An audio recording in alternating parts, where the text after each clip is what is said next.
Well, that was certainly a week of Sharks hockey. Barracuda's still good, though.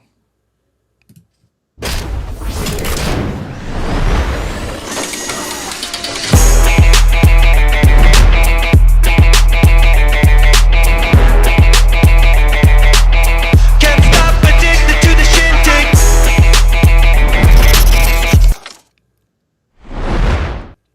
But of course, if you want to be part of the show, you can hit us up on all the social media platforms.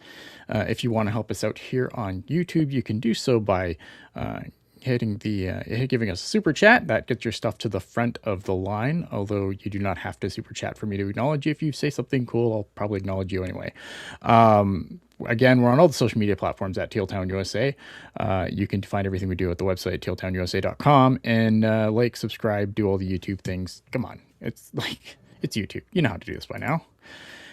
It is myself. It is AJ. It is the Pucknologists. The San Jose Sharks had a rough week. But before we start, we want to just send our condolences to the family of Jessie Pierce, who her and her children passed away in a house fire. Pretty awful, just an awful story, obviously. So we want to start by sending our condolences that way.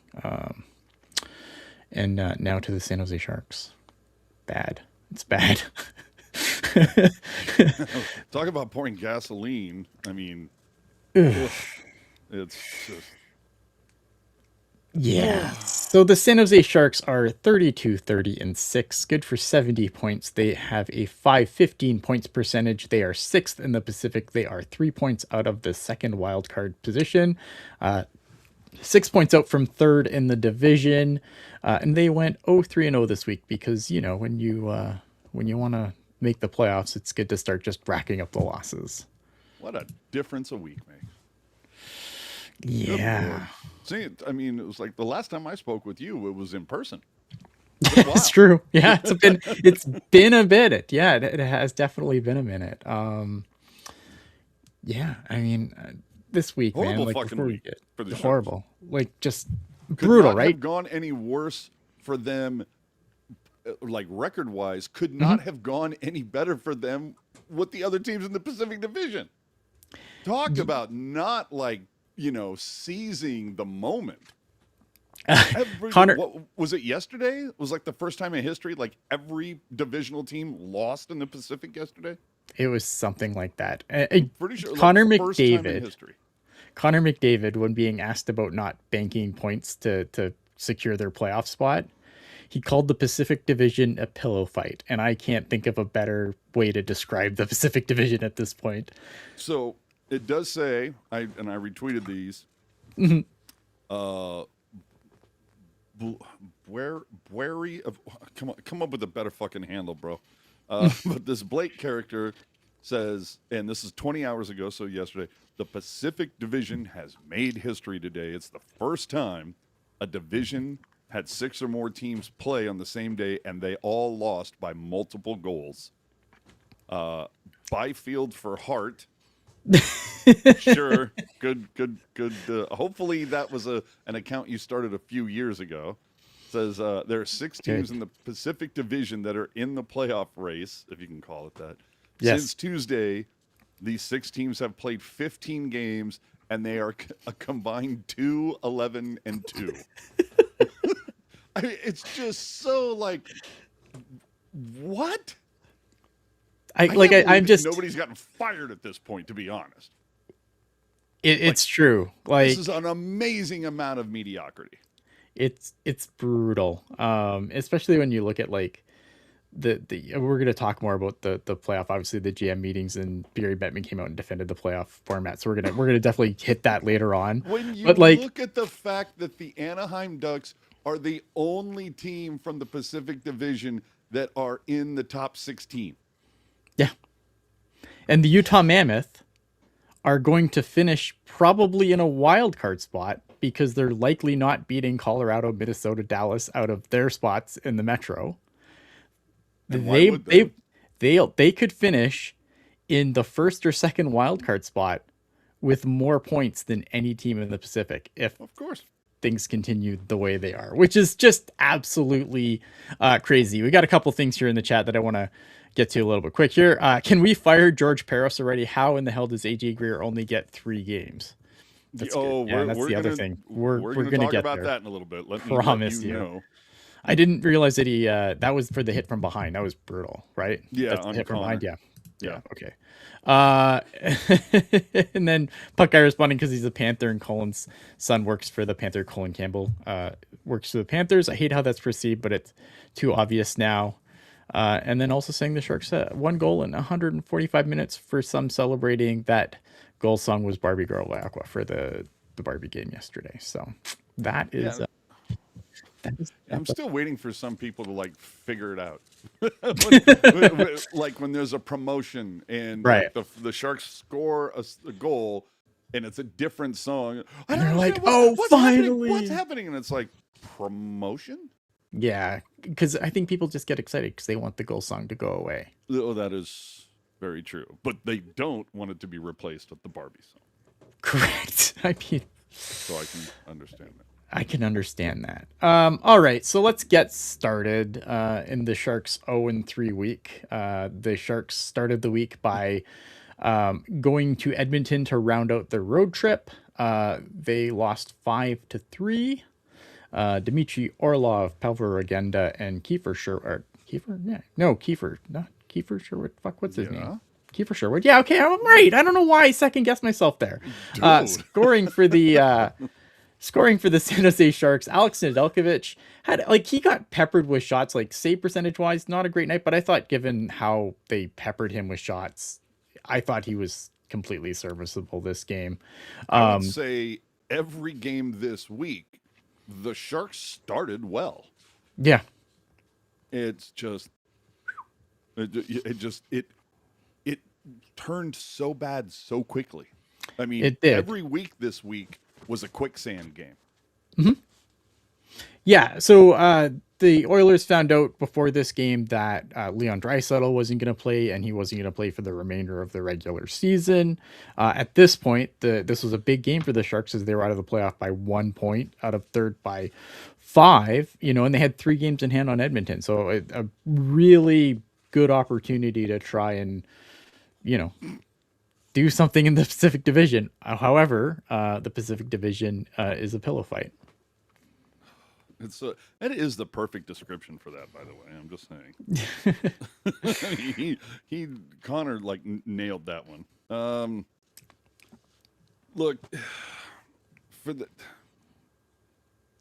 the thing that has kind of driven me nuts this year with the Sharks is that rarely have they met the moment, or seized an opportunity. Now, that's not to say we all don't remember the game against Pittsburgh, and and everybody knows I'm one of those people. Enough. Exactly. I'm one of those guys where it's like, can we stop mentioning Game 7 against Vegas? Can we let that go? Yeah, November's so far from now that it was a good run, and look, it was a fun month of hockey, but Absolutely. It was November. It was the best month they had this season. And that's great. And that was a hell of a lot of fun to watch. Remember, I was in Felton at Laughing Monk. The Sharks were doing a viewing party. Everybody thought that shit was over by the second period.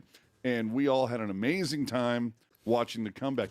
But it's kind of like, so? Right. It's like, to your point, it's for those of you who have a calendar, that shit happened, if I remember correctly, didn't that happen before winter? Yeah, that game happened in fall, autumn. Correct. As of yesterday, we are now in spring. So, let's, let focus on since the Olympics, right? Yeah, I know exactly. Since the Olympics has not been great. No, I mean going into the Olympics wasn't great either. They did win a few games while I was. They did win a couple games while I was there. That was important. I appreciated that. Alex saying, "Hey, Ian, looks like you finally reorganized your shelf there." My wife did that for me. So props to Jen, the champion of making my background and stuff look good. EV Fly guy saying the Pittsburgh comeback goes in December. Okay, Okay, sure. but even Either still. way. But even still, it did like it The was fact last. that we've been hanging the hat on there's no way it was in winter. Yeah, I'll give you like, that. You know, it might have been in December. There was no way it was after December 21st. it was right. Like the calendar was still It's like said the 2025 3rd or something, right? It was real early. So Yeah, the calendar either still way, said 2025. Like yeah. I'm It's like, like let this shit go. yeah. Um, Other notes here I have. I mean, John Klingberg was absolutely fucking brutal in this game. Dude, I am not one for conspiracy takes or anything like that. At this point, though, I think you have to entertain the idea of, is Greer keeping him here just to maybe get a better draft pick? I don't Like they'll finish see. worse I don't. with him on the team? Because that's what people are saying. Like, because Nick Leddy's back up, right? But like, here's the problem. Why the fuck is Nick Leddy back up? How does he get a call and not Ken Yoni? That is that is yeah. Bakes the noodle, doesn't it? I don't have answers for that. But like, if the idea is to miss the playoffs and try to get a good draft pick, like that ship has sailed. Like it just isn't it just malpractice to think like, oh, you know what? Maybe we're not good. We're gonna tank now in fucking March. That's Like, what I'm saying. what are we like? I can't I can't wrap around my eyes. Like they are right now. Like when you're looking at the teams that are likely going to be like, in the big lottery pool, right? Like they're 20 points better than Vancouver. They're still significant points above like Calgary and Chicago and the Rangers. Like look at yes, the lottery balls could fall your way and everything else, but like it's a little late to be like Oh, tanking. dude, you talk about the balls falling the right way. Ask the Islanders, my friend. 100%, Oh, and that could crap. happen, right? And that absolutely could happen. I mean, even Utah moved up; they just couldn't. They were so high when they won the thing; they could only move up to 4th.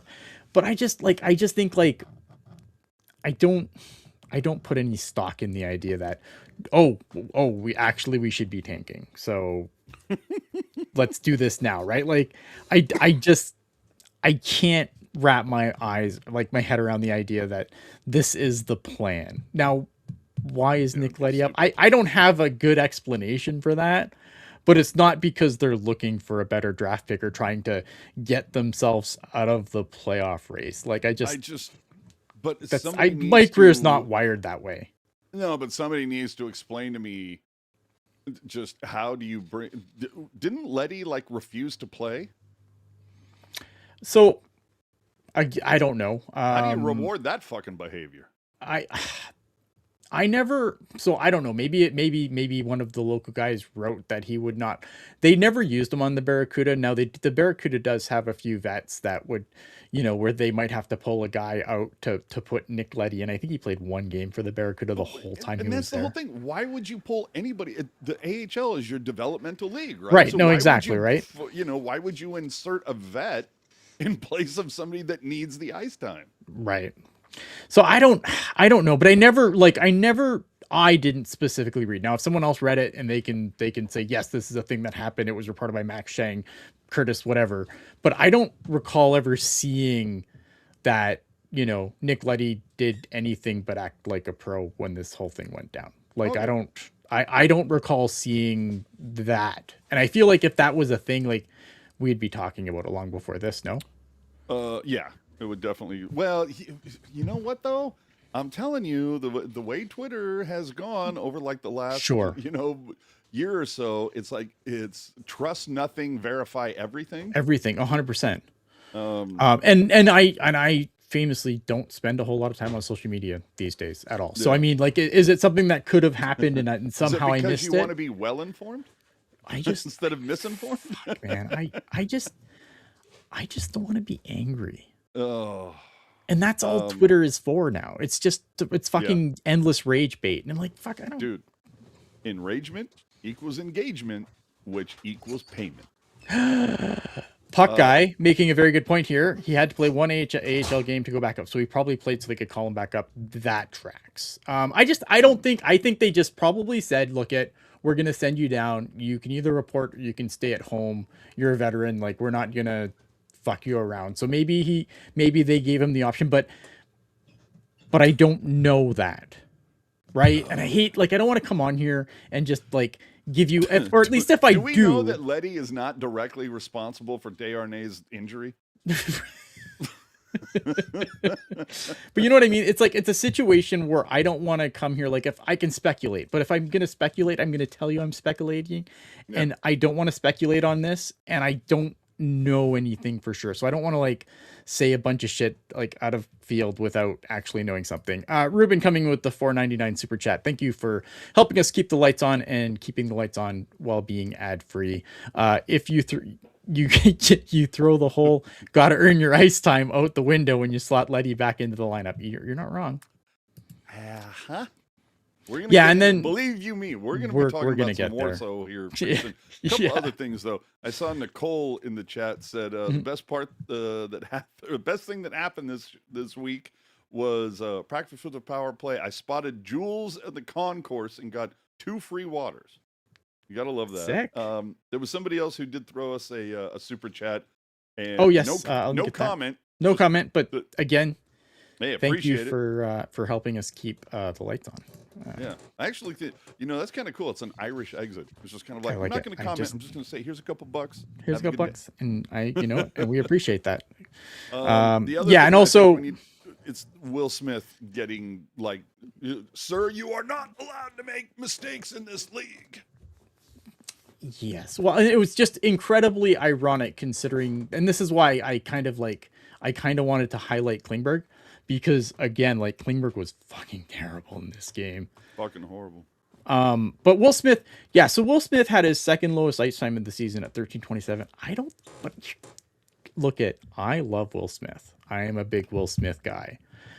That being said, Will Smith has not played his fucking best hockey lately. Like, I understand how people are frustrated because it's Warsaw, and you get to see a guy like Klingberg trip over his dick 100 times that game, and the ice time doesn't change. But Will Smith, gets the wake up call, and I understand that completely. But also, up to that point, Will Smith has not played his best hockey of late. No, he hasn't. And there's been a lot of floating, more so than normal. Like, again, I understand that Will Smith's not going to go out there and knock people's teeth out, or with big thunderous checks or anything, but he's been a little bit floaty at this point. His defensive game is not good. When you see a guy like Klingberg, again, just go out there, float around, make unforced errors time after time, and see no benching, no reduction in ice time, that he continues to get handed ice time, you have to question the coach going, why? Why is this vet, who should be, in my mind, held to a higher standard 100%. Because he's been around, he knows how the game is played. He's supposed to be an example. Yeah, versus the guy that up until a week ago couldn't drink legally in the States. Yeah. That guy... Wasn't it his birthday too? Will Smith's birthday. I think it was the Buffalo game. Oh, is it the Buffalo game? Yeah. But but to my point, like, I do think that Will Smith, no one scores today. No one scores today. But I think that, like, the one thing, like, I do understand why people were upset by it, but like, I don't think it was completely out of left field for him to ride the pine a little. I don't think it was out of left field, but again, I want to see the same, strokes applied to the canvas. Like, we're not going to paint real heavy in this corner and very lightly in this corner. No. Everybody is painted with the same brush. Yeah. If somebody shits the bed, you hold them accountable. If it's meritocracy, then that's what you 100%. Need to do. And I'm sorry, but the idea of again, we have, believe you me, we have a whole segment on Warsofsky planned for a little bit later. Yeah, we do. But when you say shit that, talking about accountability, I can't take it seriously when vets aren't held to the same standard. And if I'm a young dude, if I'm a Smith or a Celebrini, and I hear that, but then I see what he's doing, I'm kind of going, why aren't we all being held to the same standard? We don't know what goes on behind closed doors and what also is being said by Warsofsky, but on the face of it, it's questionable, and that is probably the nicest way I can put it for now. I'm going to put it very differently in a few minutes when we get into it. Let's go to the Sabres game. Oh, this Sabres game. If there was like, oh man, Poor if there's a Ned. burn the tape game, this is it. Oh yeah, Nedeljkovic. A Or 5-0 How do you pronounce his name again? Nedeljkovic. Nedeljkovic. Okay. I don't know who the hell said Nedeljevic, but I've just hung on to it with all that it's okay. I've I'll always heard just call him Nedeljkovic, Ned. but yeah, it's called. That's what I do. That's the way to do it. This was a brutal game. So the Sharks come back home, and tanks rocking, lots of people in the seats. 5-0 Sabres.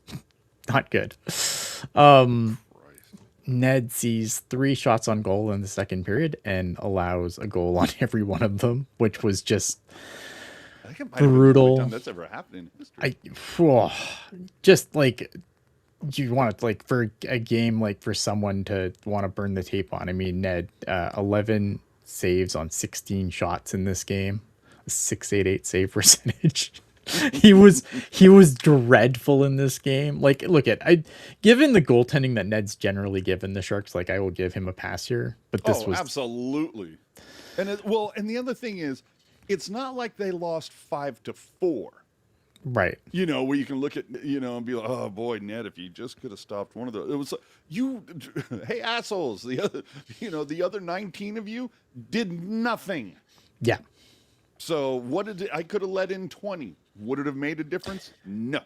It just reminded me though, like this game, especially like once those 3 goals went in the second, Deflation. like it was totally like it was last year. It was like shades of Georgiev all over again. Now Georgiev was consistently bad all the time. Ned has given the Sharks some pretty decent goaltending this year. So again, I'm not gonna like completely hammer Nedeljkovic here, but it was like, if you wanted to remember what last season was like, this is what last season was like. That it was this game in a fucking nutshell.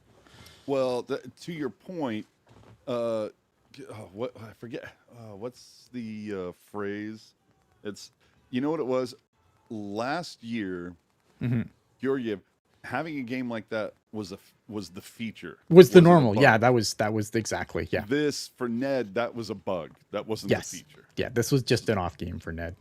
And again, but I think that's what it felt like. It does, but that's again, I will say from the mountaintops that you know what, it was 5-0.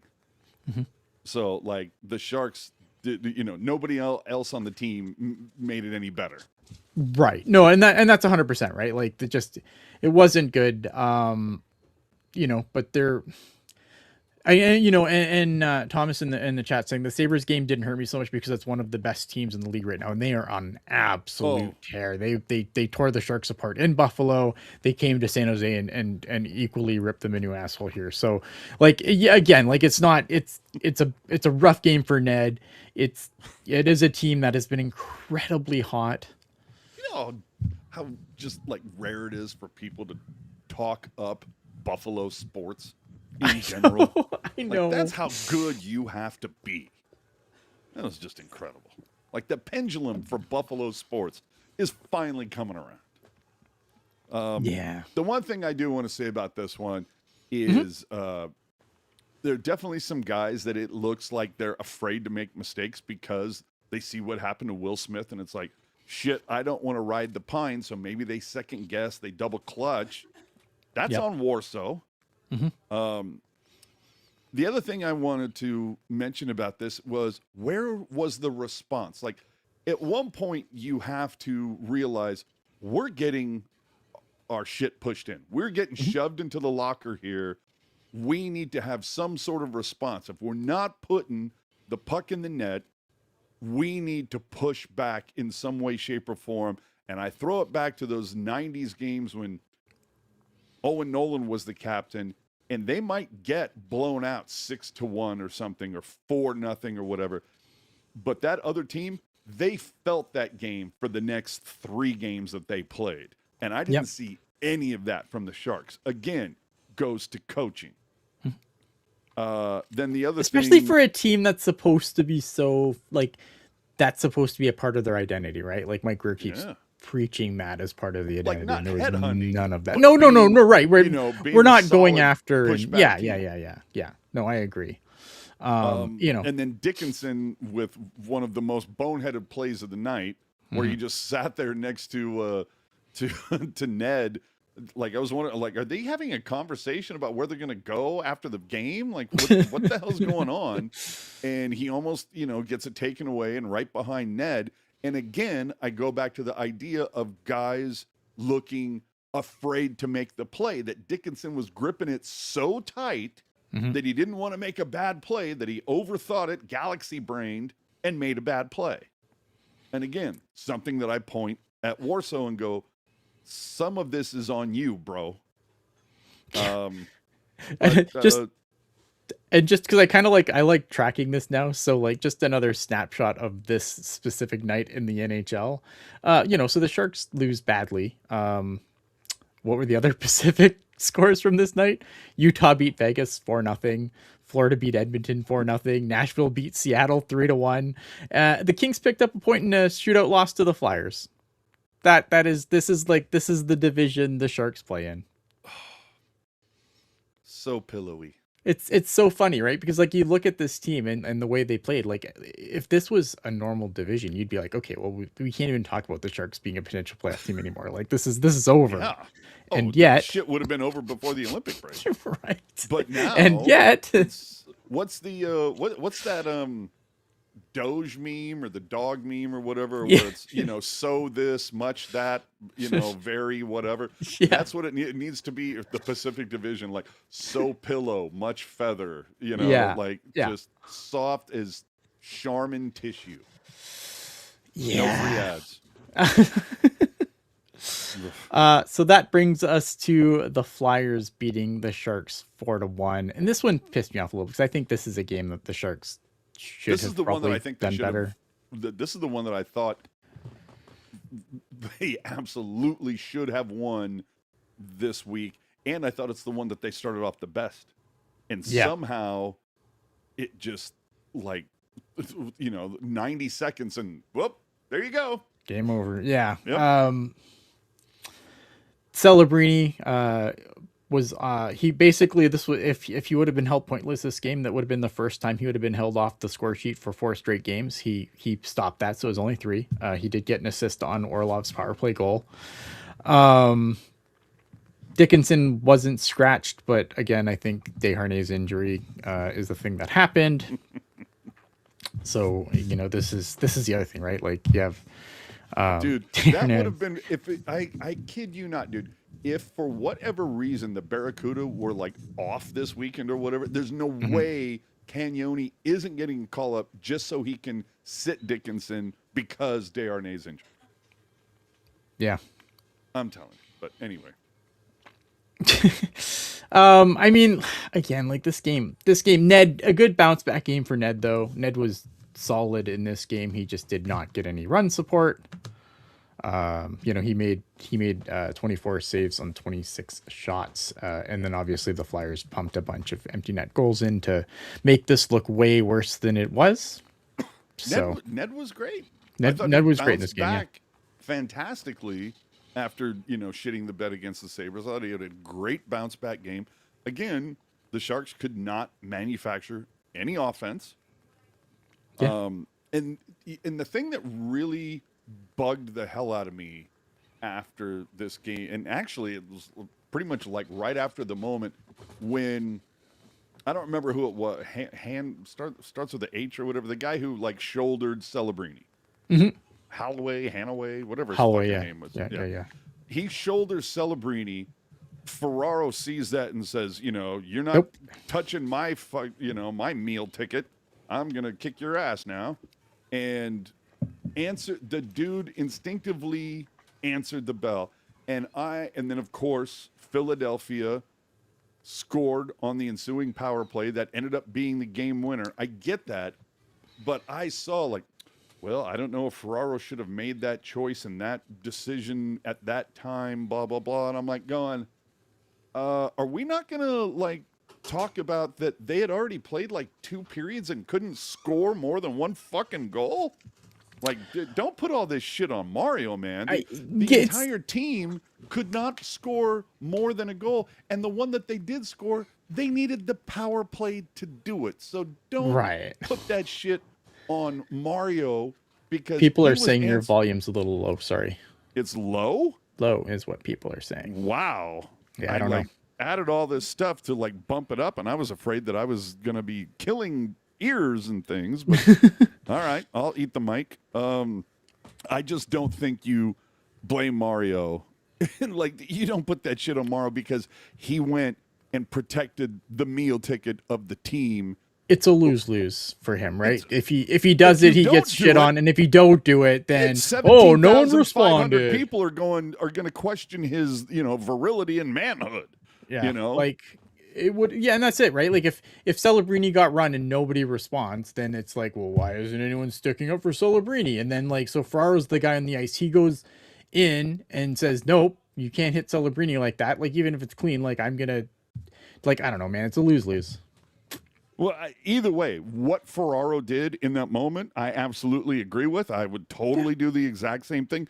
When somebody comes after your guy, guy, you answer. I don't care what the fucking score is, what the situation is. You answer the bell. And Ferraro did that. Again, the fact that, a couple people on the Soch or beat writers or whatever tried to put it on Ferraro or intimated that it might have been, well, Ferraro maybe needs to rethink that. And that's no, maybe the entire team needs to rethink. Why can't we score on this fucking guy? Yeah. Yeah. I didn't like the, like, say, I think it's he's in such a lose-lose situation. If no one responds and Celebrini gets trucked, that's bad. If you respond and take the only penalty, that's also bad. I don't know what, like it's, to me, it's like let such me a ask you lose-lose. this. At this point, Reeves, the Sharks lost Reeves early in this game due to what I believe is reported hand as injury fight. Yeah, dislocated finger or something from a fight that happened like in the first 90 seconds, 2 minutes. Yeah. If for whatever reason, and that's the whole thing is like, in what world would Reeves and Celebrini be on the ice at the same time? I don't know. Right. But if Reeves, I mean, with the way the line blender came out of these last couple of games, man, nothing would surprise me at this point. Fair point. But I think you get what I'm saying is that if Reeves goes and runs the dude at the next opportunity, is anybody saying shit about it? No. Yeah.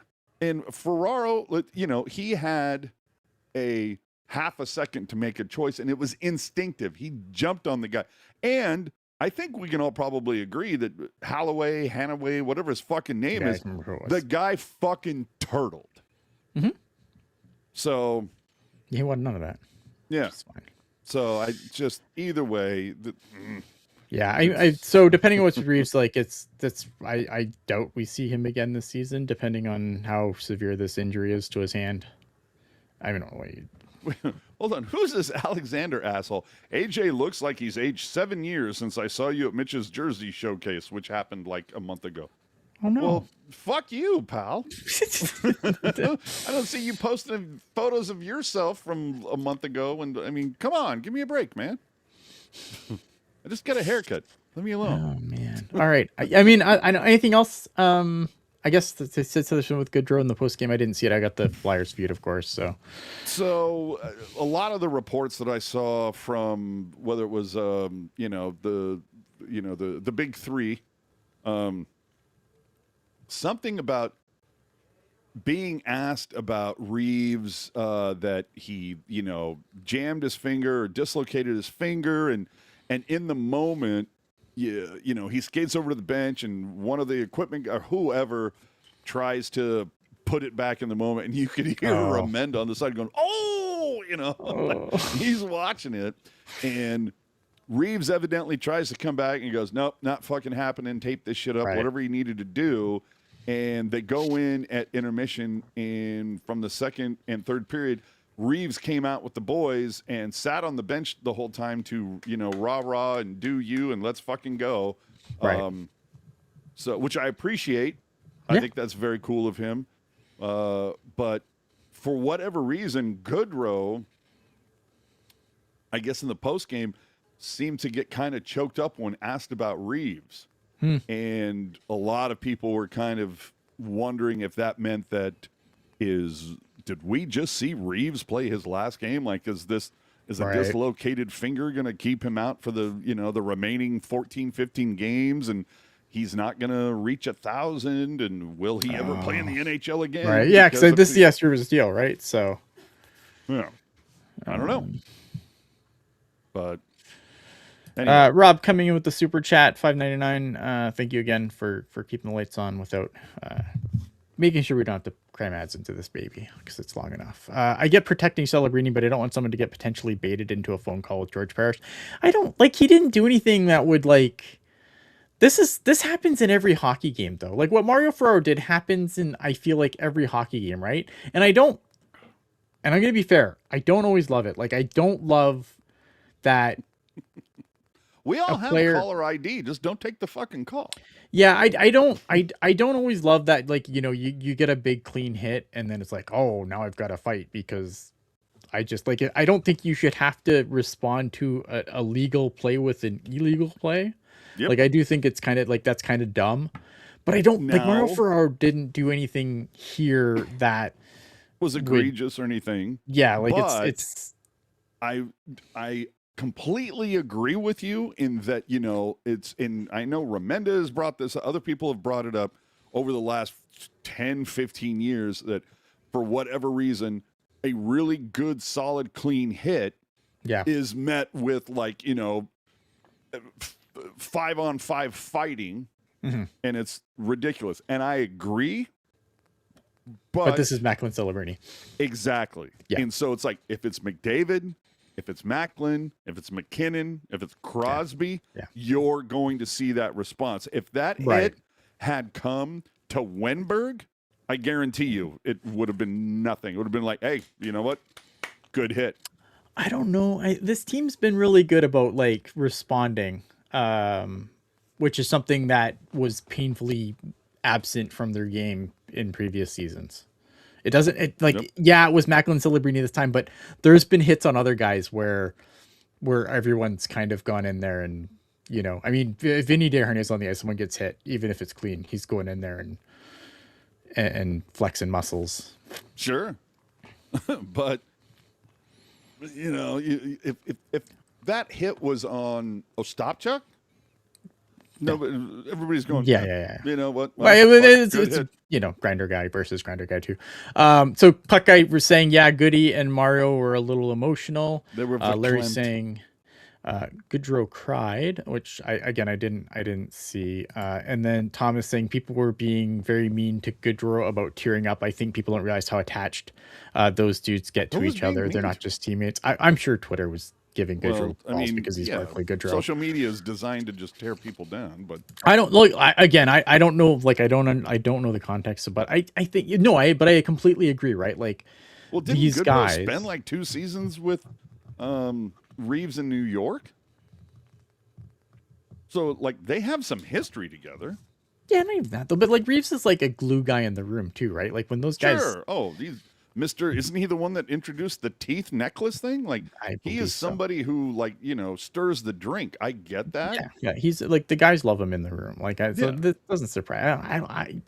I don't know, man. Like, I think especially a guy like Ryan Reeves who has, like you said, I mean, does he get another contract next year?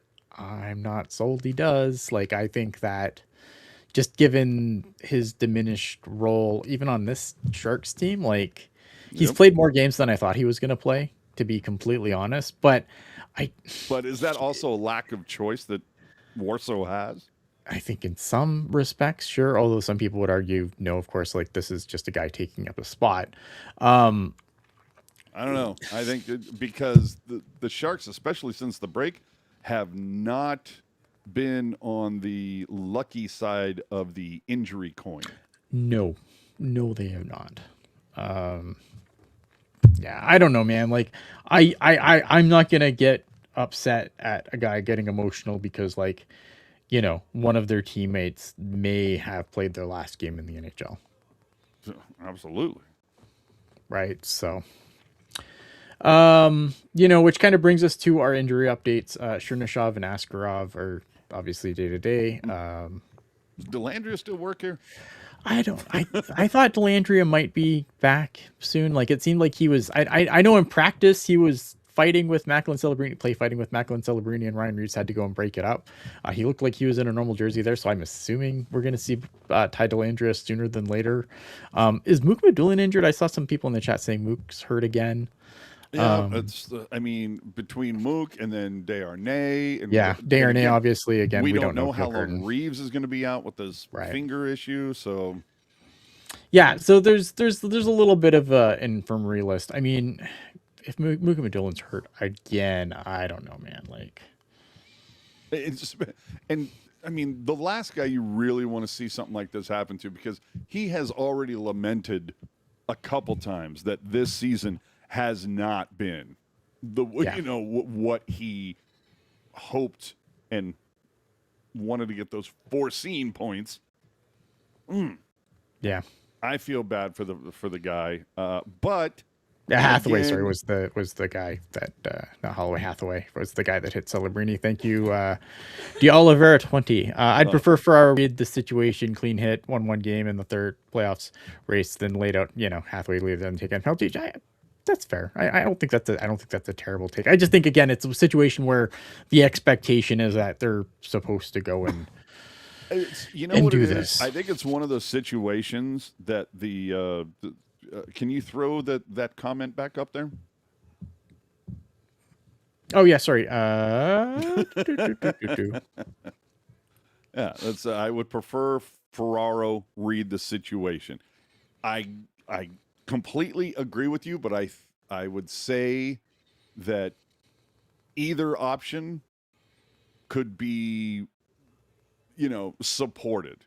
You could say, well, when people ask him post game, why didn't you? The shit happened right in front of you. Celebrini, your guy. Why didn't you say? Well, because it was a 1-1 game, and if I do that, I'm going to take a penalty and put my put the Right. team in a bad situation. I get it, but then he does, and if he, if he if he doesn't do it, he says it, and then he does do it. What does everybody say?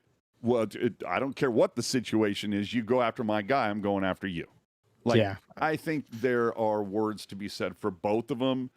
I don't know it's very much a 50-50 kind of a thing. I don't think it's one of those situations where, go, what a dumb fucking idiot, like. Yeah. I don't think it's I don't think it's the worst take. People are saying that Mooka Madulin blocked a shot, took a puck near the skate in practice and was hobbling around a little. So I guess I give him pass. I feel like Mooka Madulin is always fucking injured.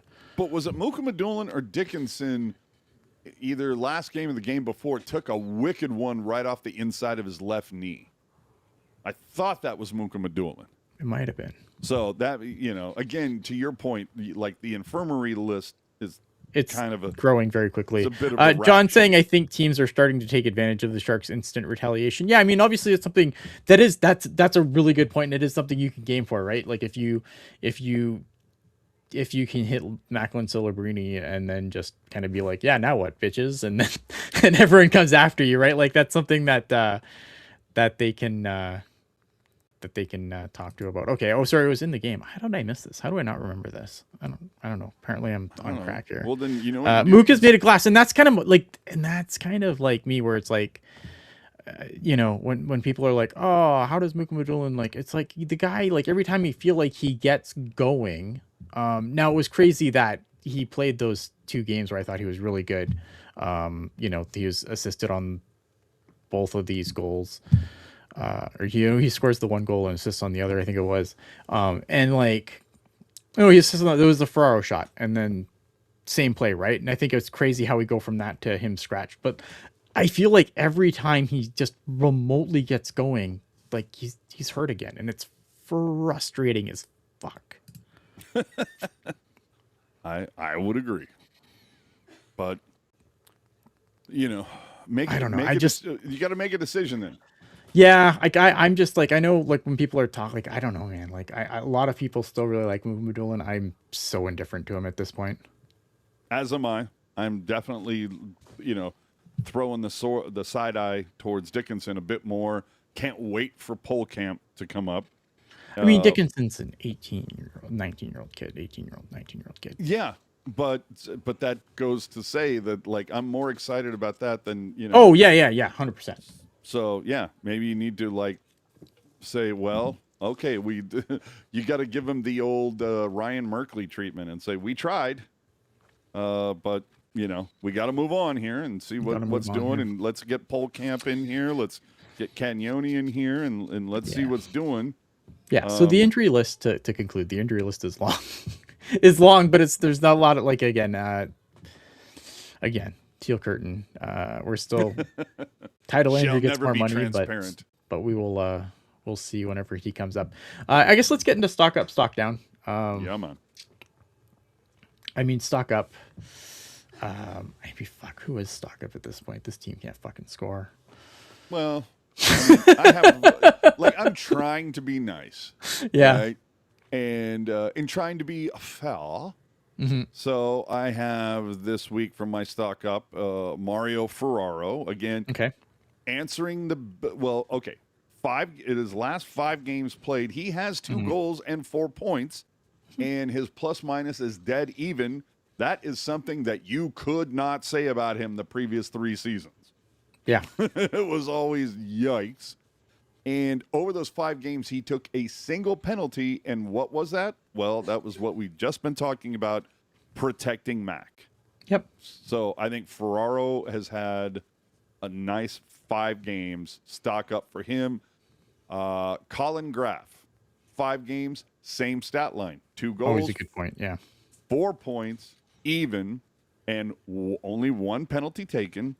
And he's also been 50% in the dot, which, I mean, look, you're just looking, if you're just winning half of them, you're doing better than most. Especially considering Colin Graff's not going in there to start. Like, he's going in there in relief because someone's been kicked out. So exactly. In a situation like that, Colin Graff is a good shout. And then my last one for stock up, it's just going to be the 4th line. Now I'm going to kind of leave Reeves out of that because to me the proper 4th line for this team would be Regenda, Ostapchuk, and Goody. And 5 games played for both Ostapchuk and Goodrow over the last 5. Ostapchuk, no points, but his plus minus is even. 46% in the dot, could be a little better, but you know what? You're even. You're not part of the problem. I really liked Ostapchuk this year. As have I. He's a guy who I was really kind of down on when they acquired him, but like I think he's been a perfectly good 4th line guy, Absolutely. 4th line center. Like I think he's been fine there, honestly. And I know like it seems like Ostapchuk always like comes up when people are like, oh, why is this guy sent down? Why didn't they just send down Ostapchuk? But I think he's done a really good job on that 4th line. Given what he's paired with too. Yeah, I think he's been kind of the glue. I would actually say I think Ostapchuk is better when he's got Regenda out there with him as well. I agree. Yeah. So in Regenda, 3 games played over the last 5, a goal, even, 100% in the dot. Now, to be fair, he probably took 1 face-off and won it. Yeah. And then Goody has an assist in his last 5 as a +1. So my point being is that the 4th line, you're not the problem. People aren't scoring on you. Yeah. So you're out there doing your job. So stick tap to the 4th line. You got anybody else for stock up? Yeah, for me, I'm going to put Dmitry Orlov in stock up. Like, I know defensively he's a little bit of a mixed bag, but I'm not going to get mad at the guy who put up 2 goals in a week where they scored what? 4? Scored half the goals this week. No, 3. Yeah, you're right. Yeah, scored half the goals this week. Stock up. Horrible. You know what I mean? All right. Yeah, that's So- what I would add. So stock down then. I'm going to start off with Orlov. 5 games played, yeah. 2 goals, 3 points. But bro, you're a -6, and you had 2 even straight points. So that's almost like being a -8. And look, I get it. We don't put a whole lot of value between the plus minus stat unless it's egregious. And Orlov, over the last 5 games, has led the Sharks in plus minus as a defenseman. Mm-hmm. So that's why I'm going to give him some stock down on that. Okay. Stock down. I'm also looking at you, Will Smith. Yeah. No points in your last 6 games. You were a -3, and you were benched. So Yeah. not something. Yeah, we're look looking again. for. He has not played his best hockey of late. I think he was better against the Flyers. Like I think you saw a little bit of like getting back to normal Will Smith there, but he has not played his best hockey of late, and I've had a hard time defending him. William Eklund, stock down. 1 assist in your last 4 games, and you lead the team in plus minus with a -8. Yikes. I still We think need Eklund some plays some of scoring the from toughest you. minutes on the team. Yeah, but offensively speaking, it's been a real disappointing season for William Eklund. So Absolutely, and there were a couple times over the last 2 games where I'm specifically watching Eklund, and it's so obvious. He's double clutching. He's like going, should I shoot this right? Instead of just pulling the trigger, or he's playing hot potato and going, oh, I don't want to shoot it. Let me give it to somebody else. Maybe they can score. So I've been kind of disappointed in Eki kind of since the Olympic break, to be honest. My other stock down, of course, special teams. The power play at 14% this week, 1 for 7, and the PK at 75%, 9 for 12. Typically, if you talk to Remenda or a lot of other people, the happy medium for that is 80-20. You want to be 20 or above on the power play, 80 or above on the PK, and you are 5% lower on each one. Fix one of them at least. You don't have to fix both of them. Just fix one of them to start. yeah, And my other stock down is Warsofsky for being a big part of being the wrong story this week. And we're going to get into that in a minute. into that in a What else second, do you have yeah. for stock down?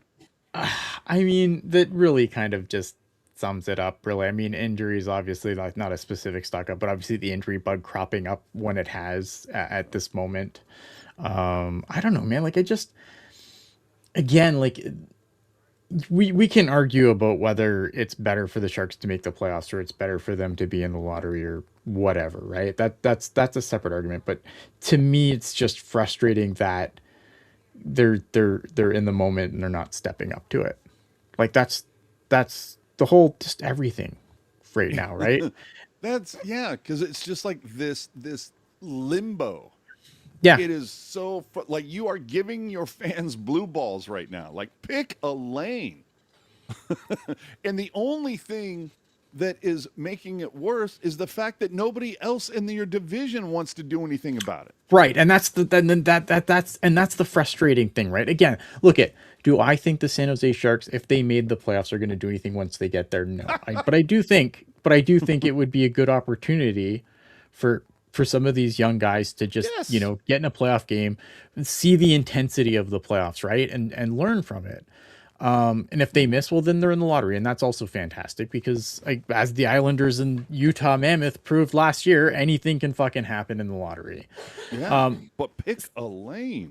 Yeah, I just wish we could see which one it's going, right. And I just wish that they'd step up to the moment. Like, even Celebrini, like, I'm never gonna stock down Macklin Celebrini because the Sharks are only where they are. Like, yes, okay, he had one assist this week, and he kind of, when he, like, obviously when he goes, if he's not going, the whole team doesn't go, but that's not his fault. That's a team construction problem. I just want to say this really quickly because I just Yeah. saw it come across my Twitter. Yeah. In regards to Jesse Pierce, Michael Russo at Russo Hockey on Twitter, RUSSO Hockey, just posted that there is a GoFundMe for Jesse Pierce and her family. So I just want to share that. So if you're interested, at Russo Hockey on Twitter has the link for that. Awesome. Yeah, so check that out if that is something you are interested in doing. So yeah, like, I'm just upset. Like, stock down for me is just not not seizing the moment. Yeah, I mean, and good Lord, were so many presented this week. And back to what I said very early on before, when we were starting this, I don't think the Sharks started any of these games poorly this week. No. It was just, they just, for whatever reason, it just got away from them. It's now that the Buffalo game, it got away very quickly. Yeah. But yeah, got away from them. All right, look, the big, yeah, there's a few big things that were going around the campfire this week, and because I think of what the Sharks, how they performed this week. A lot of people on social media were flambeing Warsaw, and it went from game to game, and I can understand it. I am right there with some people because following the Edmonton game, the first game this week, Warsaw said, for 4 years, we've worked on development and getting guys better, kind of handing some things to some players. You've got to earn your ice from here on out. And I heard that, and like, so many questions popped in my mind. I'm like, from here on out? Like, what, were we not doing fuck all for the first 65 games? Does this apply to veterans? Because there's certainly more than a few that should have been benched. Yeah. Like, I heard that, I'm like, you've got to be kidding me on this. And then like, again, I'm down with the meritocracy, has to be applied evenly. But the other one that really stuck out to me is this, for 4 years we've worked, and I'm like, 4 years? Who, besides Ferraro, who the hell else was here 4 years ago? That's it. Like, what are you talking about, my man? Eki? Was he here? I don't think Eki was here 4 years ago. I don't feel like Eklund's been. I feel like Eklund. Like, I know he's only like. He was probably around. I mean, maybe not on the Sharks. He's in the system for sure. Like, probably playing on the Barracuda for whatever. But I feel like either way, Ferraro and Eki are like the only guys are just not the words I would have. I think he kind of maybe got that wrong. Yeah. Then what? We kind of talked about it earlier, but starting Leddy over Mukamadulin versus Edmonton, and then refusing to explain why to the local scribes. And that's what we decided. We're not going to get into it, which led a different scribe to tweet, when you don't explain yourself, I presume it's because you can't. And of course, my point to that was, if you can't answer a basic question from the media, why are you even addressing them? And why are you in this job? Because it's kind of a big part of it. Yeah, I do wonder, like, where I do, again, and I don't want to, this is speculation. This is speculation. This is not something I know. And I do wonder if there's a part of me that wonders if the whole Leddy thing is just not in his control. Oh, you think this is Greer saying this is this is what you got, so fucking deal with it. Based on the way he answered that question, like obviously he's not going to throw Greer under the bus, right? Again, I don't know this. I don't know Ryan Warsofsky. It's not like we had a conversation about this over beers, but that was one of the things that came into my mind. You would know more if the teal curtain wasn't so thick, right? If the teal curtain was not so thick. But I do wonder, just because it kind of just seemed like it came out of nowhere that Letty was back.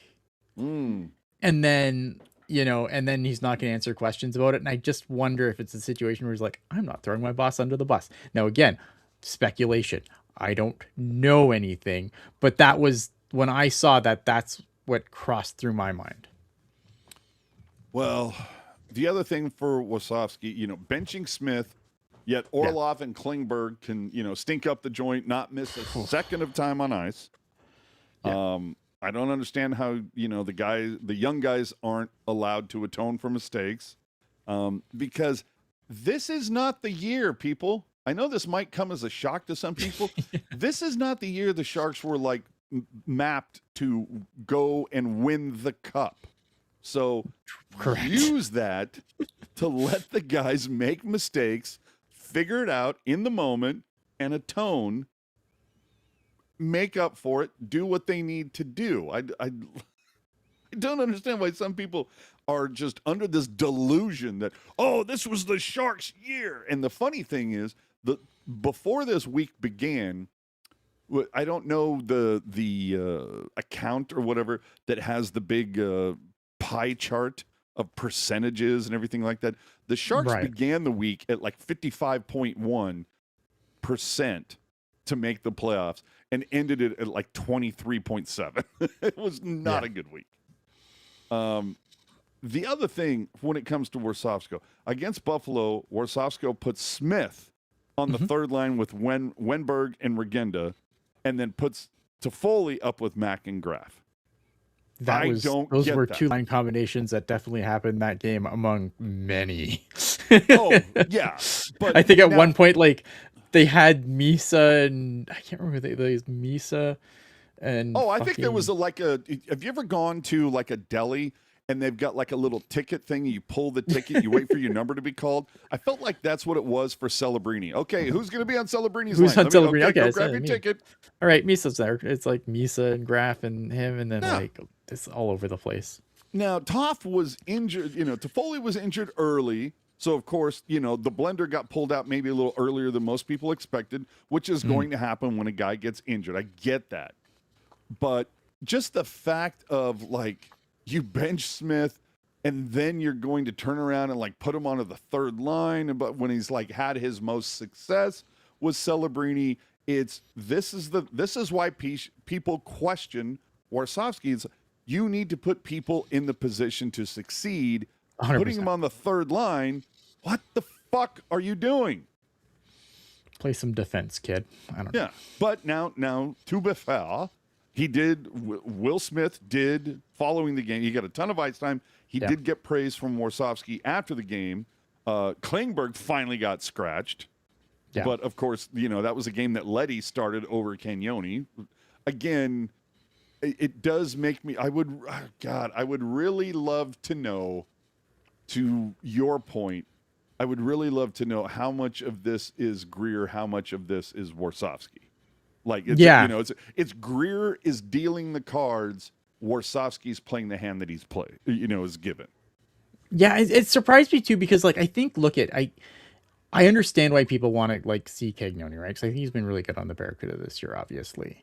Well, I think it's because the Sharks' power play sucks so bad. Yeah, but their defense is worse. It is. Like, their ability to defend is worth, and like, but even Klingberg hasn't, like, the whole thing was, Klingberg might suck even strength and everything, but on the power play he'll be noticeable. Again, their power play, I think since the Olympic break is hobbling along at like 12%. I just want to see, like, if we're doing this seriously though, like. This won't be popular and people are going to get really fucking mad at me. At this point, I'd rather see Nolan Allen come up and actually get a game. Because he actually plays defense. Like, not I'd that rather Luke see Cagnoni's. Jack Thompson. Oh wait, Well, that's not gonna happen. Like, not like, you know what I mean though. Like, it's one of the, like, the team is struggling with defending, and I just, like, look at, I love Luca Cagnoni, and I'm not trying to say bad things about Luca Cagnoni, but I'm not bringing Luca Cagnoni up because he's going to defend really well. well, to a couple comments in the chat.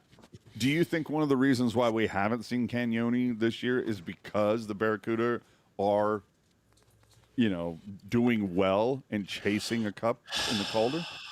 No, I think the reason we haven't seen Luca Cagnoni is because the small defenseman who can't immediately jump to the NHL has incredibly fallen out of favor in the NHL. That's too bad. Like, I that's my cynical view on it. Because I think look at, again, Luca Cagnoni. I love Luca Cagnoni. I don't want anyone to, like, come get it twisted. I love Luca Cagnoni. He's done everything that you've asked him to do on the Barracuda, but he's not. If you're looking for someone to help you keep the puck out of the net, I don't think Luca Cagnoni's that guy. Right? That's the Sure, problem. Sure, and I agree with you, but I Yeah. will say, But would I have called Cagnoni Luca be the Cagnoni guy that over helps Nick you Leddy? put the puck in the net when Yes. you've scored no even strength goals in the last two games? And Austin saying, "Have you heard of Lane Hudson?" Yeah, but Lane Hudson jumped right to the NHL. That is my point. Like, that is not Luca Cagnoni, right? Luca Cagnoni, Oh. like, do not compare Lane Hudson to Luca Cagnoni. Like, that's like, Who is making that comparison? that's the difference, right? Like, and I'm not saying, like, again, like, I'm just saying, if you're looking at what the Sharks are really struggling with, yes, the power play has been one of them. But unless a guy like Klingberg goes down for an extended period of time, or Orlov goes down for an extended period of time, like, then you call up Luke Cagnoni 100%. That's the first call up in that situation. But I think if you're just looking to add someone who can actually play some fucking defense, and Luca can play defense, I don't want to say like he's Eric Carlson out there, but it's not. You're bringing Luke Cagnoni's game is always going to be offense first. All right. That's all. No, And look at, again, that'll be unpopular and people can get really fucking mad at me. It's fine.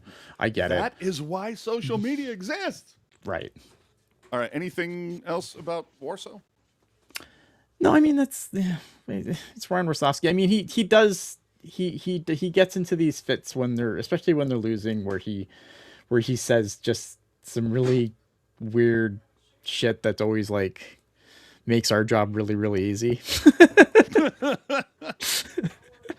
But I mean, like, I don't know, man. At this point, like, the season is what it is at this point. I still think, like, again, it's the pieces that he has to use. And again, I don't know if Nick Leddy was his choice or a choice that he was given. So I don't know. It makes no sense to me.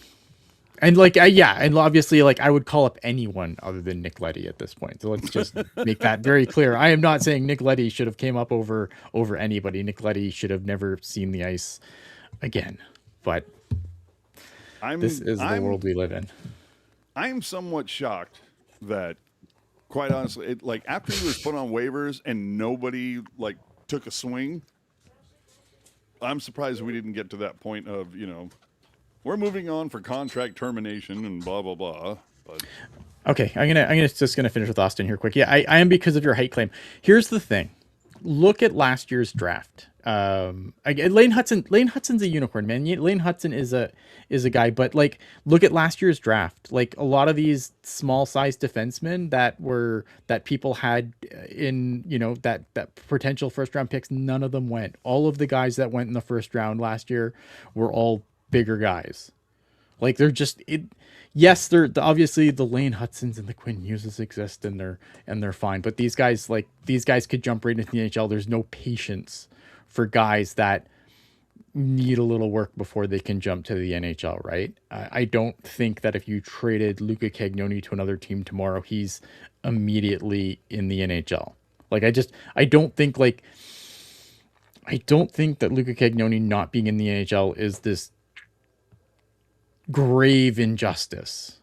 Look, does he deserve a look? Yeah, I would like to see him, but I don't think, like, I don't think that this is just the Sharks being incredibly pig-headed about him. Like, I like him. I think he's a good player. He might be a little overrated by Sharks fans, though. That's That's all. fair. We'll see what happens. All right. But I also said Colin Graff was overrated in Sharks fans' minds too, and I'm an idiot for that. So who knows, man? Who knows? Hey, nobody's nailing it 100% of the time, guys. Yeah. If All they right. So let's were, go. There would be somebody that owned all the money because every bet they made was perfect. Yeah. Okay. We went to the GM meetings now. George Peros addressed the media. Says he doesn't see anything that needs to change. Then why are so many people saying it needs to change? So me and Puck Guy talked about because obviously the genesis for this is the knee, Radko Gudas knee on Austin Matthews, where he gets 5 games. And me and Puck Guy kind of talked about this a little bit, and I do think there's a couple of things that I said last week that I do want to reiterate this week. One, under player safety, the way they have it set up, Radko Gudas is not a repeat offender by definition of the thing. Yes, I know Radko Gudas has done some heinous shit, but Radko Gudas hasn't been suspended in 6 years prior to this suspension. So he's not a repeat offender based on the way it's set up now. Now, what is the way it's set up now is good or bad? Based on the way it's Correct. set up. Yes. Okay. 2, anytime the Department of Player Safety has hammered somebody with a suspension, it's been overturned by a neutral arbitrator. It gets appealed by the PA and it gets reduced. So, I mean, that's obviously a part of the problem, right? Is like I think they're a little gun shy now of just hammering guys because it's turned around and the PA just appeals until they get to the arbitrator, and the arbitrator generally finds in the PA's favor. So that's all I'm going to say, just reiterating from last week for those who weren't here. And also, you get the system that you bargain for. True that. And by and large, the players don't want to risk don't want the suspensions to get increased, or don't want automatic suspensions because it might happen to them. And they don't want that. But how do they control that? Like, I understand Yeah. that the players can control, like, well, if we're going to be fined, we don't want it to be more than like what we tip for a boys' night. Yeah. Like, well, because it's in the CBA, right? Like you have to. So like if you go, I mean, it's a negotiation, right? But when you can negotiate the amount of a fine, I get Sure. that. It's like, we're going to fine you, and the players go, okay, so we can get fined, but you can't fine us more than $5,000 per incident. And the NHL goes, okay, fine. Mm-hmm. But where is it? Like, somebody needs to explain to me where it is in the CBA where it's, I can go kill this guy. Oh, killing a guy, that's only 10 games.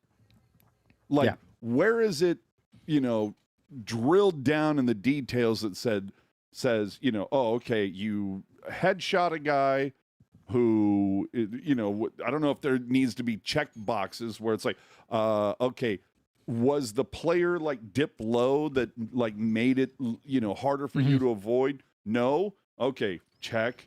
You hit him in the head. Check. Did you take more than 3 strides to go after him? Check. Okay. That means 10 games. You know what I mean? But, the player was, you couldn't avoid it because he was, counter sunk into the ice. Yeah. Or this, that. Oh, well, because of that, then it's 3 games. Okay, but the whole basis, the thing that is in the CBA though, right, is like terminology like repeat offender. Like that's in the CBA. What a repeat offender is as far as the Department of Player Safety goes. That's in the CBA that a phone hearing can be maximum of 5 games, an in-person hearing can be more than that. Like that's all in the CBA. But so who decides that? I'm assuming The Department of Player Safety. But I'm like with AJ Greer, did they like call him up and say, we need to have a phone hearing, or you know what, it was so egregious, you need to come and see us. Who makes that determination? The that- Department of Player Safety makes that determination, as stated they're- in the CBA. Okay, so but it does make me wonder, and I say this specifically because of the Greer Connor Zary hit. Is Yeah, that was ugly. oh my God, horribly so. And the fact that that hit was only a phone hearing, if I'm accurate.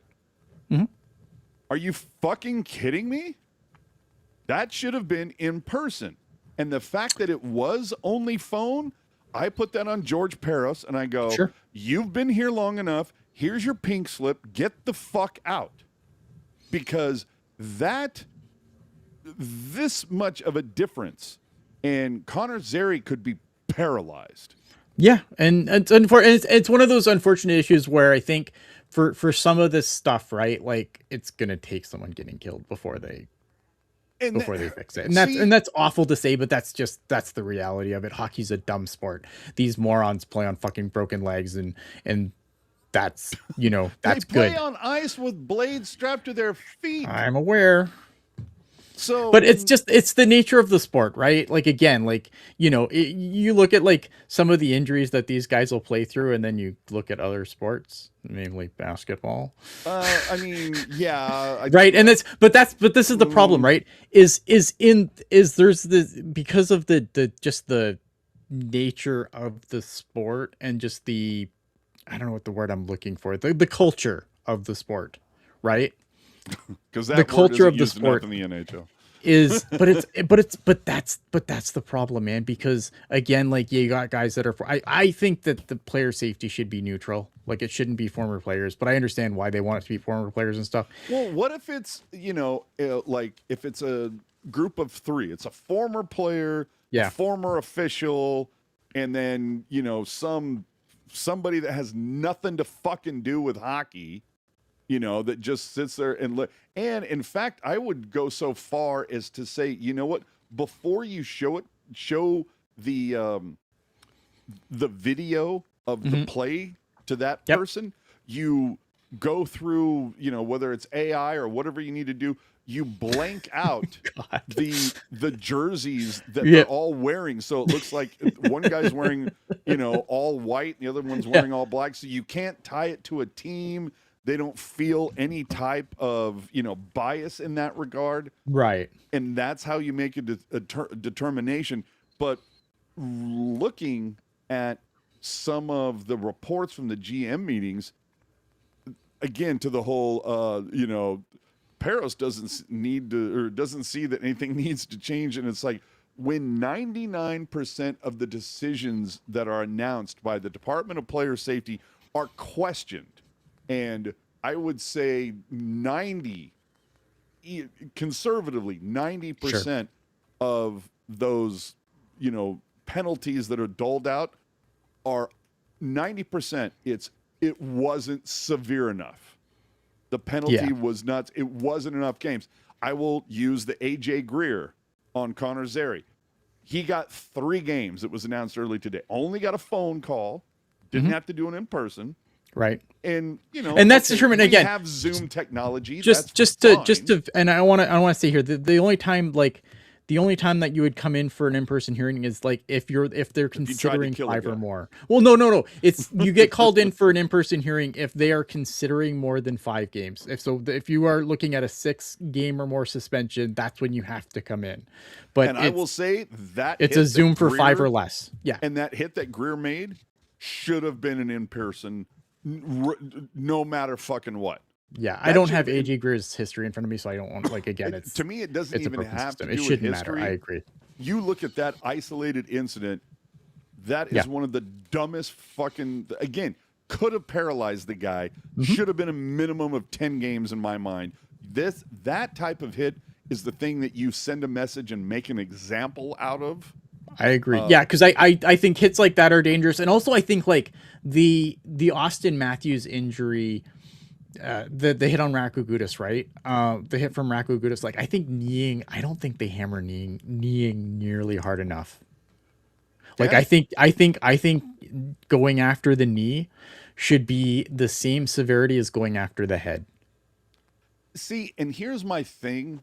Again, to what you said earlier, you don't put former players in charge of this shit. Specifically, not a guy who was known to be a thug.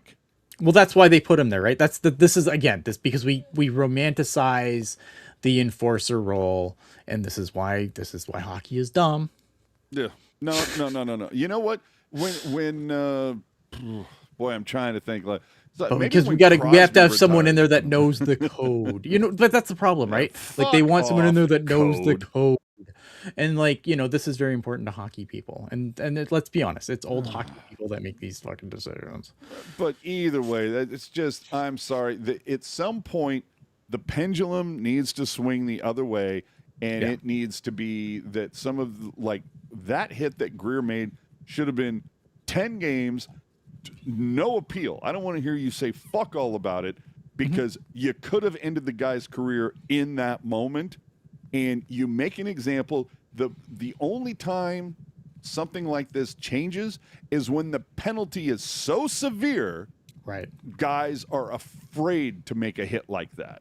Yeah, but I mean, unfortunately, again, you get the system you collectively bargain for, and the players and this is the problem with the PA, right? Because the PA has to obviously advocate for the injured player, but it's also their responsibility to equally advocate for the offending player, right? And that's part of the problem too. I mean, obviously, you have a union for a reason, and you should be protected by the union regard. But this is the problem, right? So it's again, the players they probably want it to be better, but they don't want it to be better to a point where what fixes if the me problem. getting what if I get suspended for 10 games? I don't want to get suspended. You know what I mean? And don't make the stupid decision in that dumb that's hit. the problem. Yeah, it's. I don't care if he gets suspended for 10 games. Not me. I do not want to be suspended for 10 games for hitting somebody from behind into the boards. So during these meetings, you had Gary Bettman on the suspension of Gudis saying, if you look at precedent, the ban was certainly within the range. If you look at prior conduct, Gudis hasn't been suspended in 7 years. And kneeing is not an epidemic. I think there have been 18 suspensions over the last 15 years. And Myrtle's counter on The Athletic said, do illegal plays that end the seasons of star players only get heavily penalized if they're part of epidemics? And is a player a repeat offender only if their suspension history is recent? Because if you go back, Gudis had quite the rap sheet early on. Sure. The problem is by definition, and that's why I wanted to get it out of the way really quick, was by definition, he was not a repeat offender in the current system. And again, the current system, it's the player's fucking fault. Yeah. And that's the whole thing. You can point at the players and go, this is what you fucking voted for. This is what you wanted. I think, and again, the CBA just started, so it's not going to be likely that we're going to see any changes anytime soon, unless someone dies. We'll see how long that takes. Now, here's the other thing, and this could get a little heated. Yeah. Heading into last Wednesday. Mm-hmm. The Avalanche had the most points in the NHL. The Stars, the second most, and the Wild were tied for the third most. And all just happened, if you don't know, to be in the Central Division. And under the current NHL playoff format, 2 of those 3 teams would be eliminated by the end of the second round if the season ended today. Now, the GM of the Wild, Bill Guerin, said, there's no perfect system, but in my opinion, the second best team in the league shouldn't be playing the third best team in the first round. And, I said it earlier, if one Pacific team in the top 16 doesn't make you consider a change, you need to retire, Gary. At the very least, you need to entertain the idea of going, you know what? Maybe the whole 1 versus 8 was a good idea. Yeah, I think it's funny because I do think that like one of the issues is like one of the things that I think it's Jeff Merrick or Greg Wyshynski said, like he's just leaving it as like a quick win for Bill Daly when Bill Daly takes over. Oh So Bill fuck Daly come in and be off. a hero. Now whether that's true or not, I don't know, but I always think that's a funny thing. The problem, we've talked about the playoff format for forever, right? And like I don't really care what system they use because I think the playoffs are great regardless. The problem that I finally have with this system is going back to what I said earlier in the show. Utah, the Utah Mammoth, might finish with more points than every other team in the Pacific, and we've never like we've had matchups where you know the where teams probably played each other sooner and were eliminated sooner than they should be. That's been a bug, not a feature. That's been a feature, not a bug in this system since it started. But never since it started. Like yeah, we've had maybe a wild card team who wouldn't, who who was a wild card team who would be a division, but we've never had a wild card team be better than every other team in an entire division. Well, And I it's bound think to happen at some point. right, but that's never happened before. And the fact that it could happen now, like I thought would give the NHL pause and be like, maybe this is broken. Right? Because I think like Gary Bettman said, like the first round is incredible in the NHL. And he's right. It is incredible. The first round is fucking amazing every year because you do get some just really good matchups. The problem is we've seen some pretty lopsided later rounds, especially the conference finals. Conference finals have kind of been a dud as of late. Well, here's the thing that drives me batshit with this. That, like I am very much a proponent. Let's go back to, and I know it's not absolutely 1 versus 8, but I Correct, think yes. let's go back to what it was before this shit show. Yeah, where division it's like, division leaders get their top 2 seeds based on points, and everyone else seeds in behind them. I think that's yes, a perfect system. and the again, it's like, yeah, not everything is perfect, blah blah blah, but it is really fucking stupid. To Bill Guerin's point, that having the second best team versus the third best team in the entire conference, Yeah. and they're going to be fucking out. Like, are you serious? And I'm sorry, 1 versus 8 was because you get those David versus Goliath. Because You also had 6 divisions too.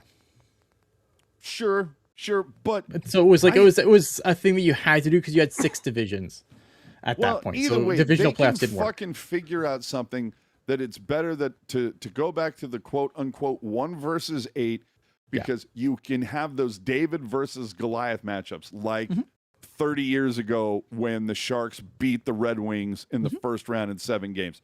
Or you can go back, and I don't know if Puck Guy is still around, but there was a moment, I want to say sometime in the aughts, where it was very funny. I think it might have been the only time in NHL history it ever happened.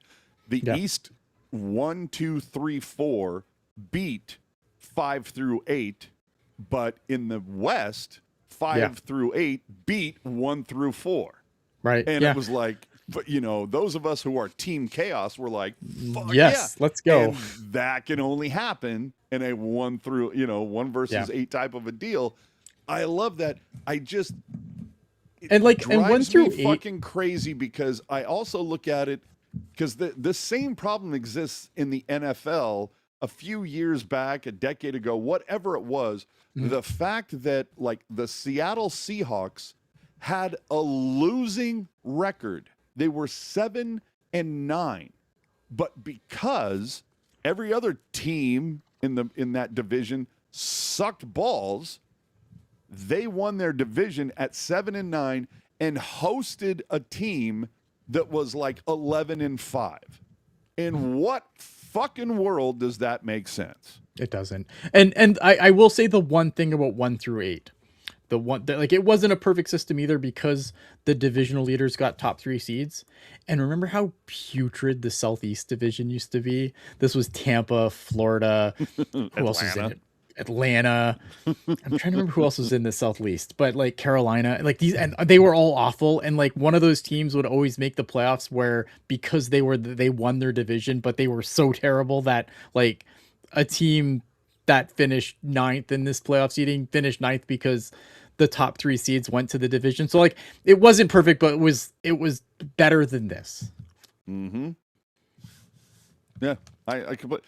And again, the Bettman is sitting there and go, it gives us a sensational first round. It does. He's not wrong. We get more games and longer series. Well, okay, you do know that in the first round, a lot of those games are all played at the same time, right? Yeah. Which I think is really fucking stupid. Yeah, but to his credit, he's not wrong. It's the best He's first not round wrong. in sports. But what about having short, underwhelming conference finals?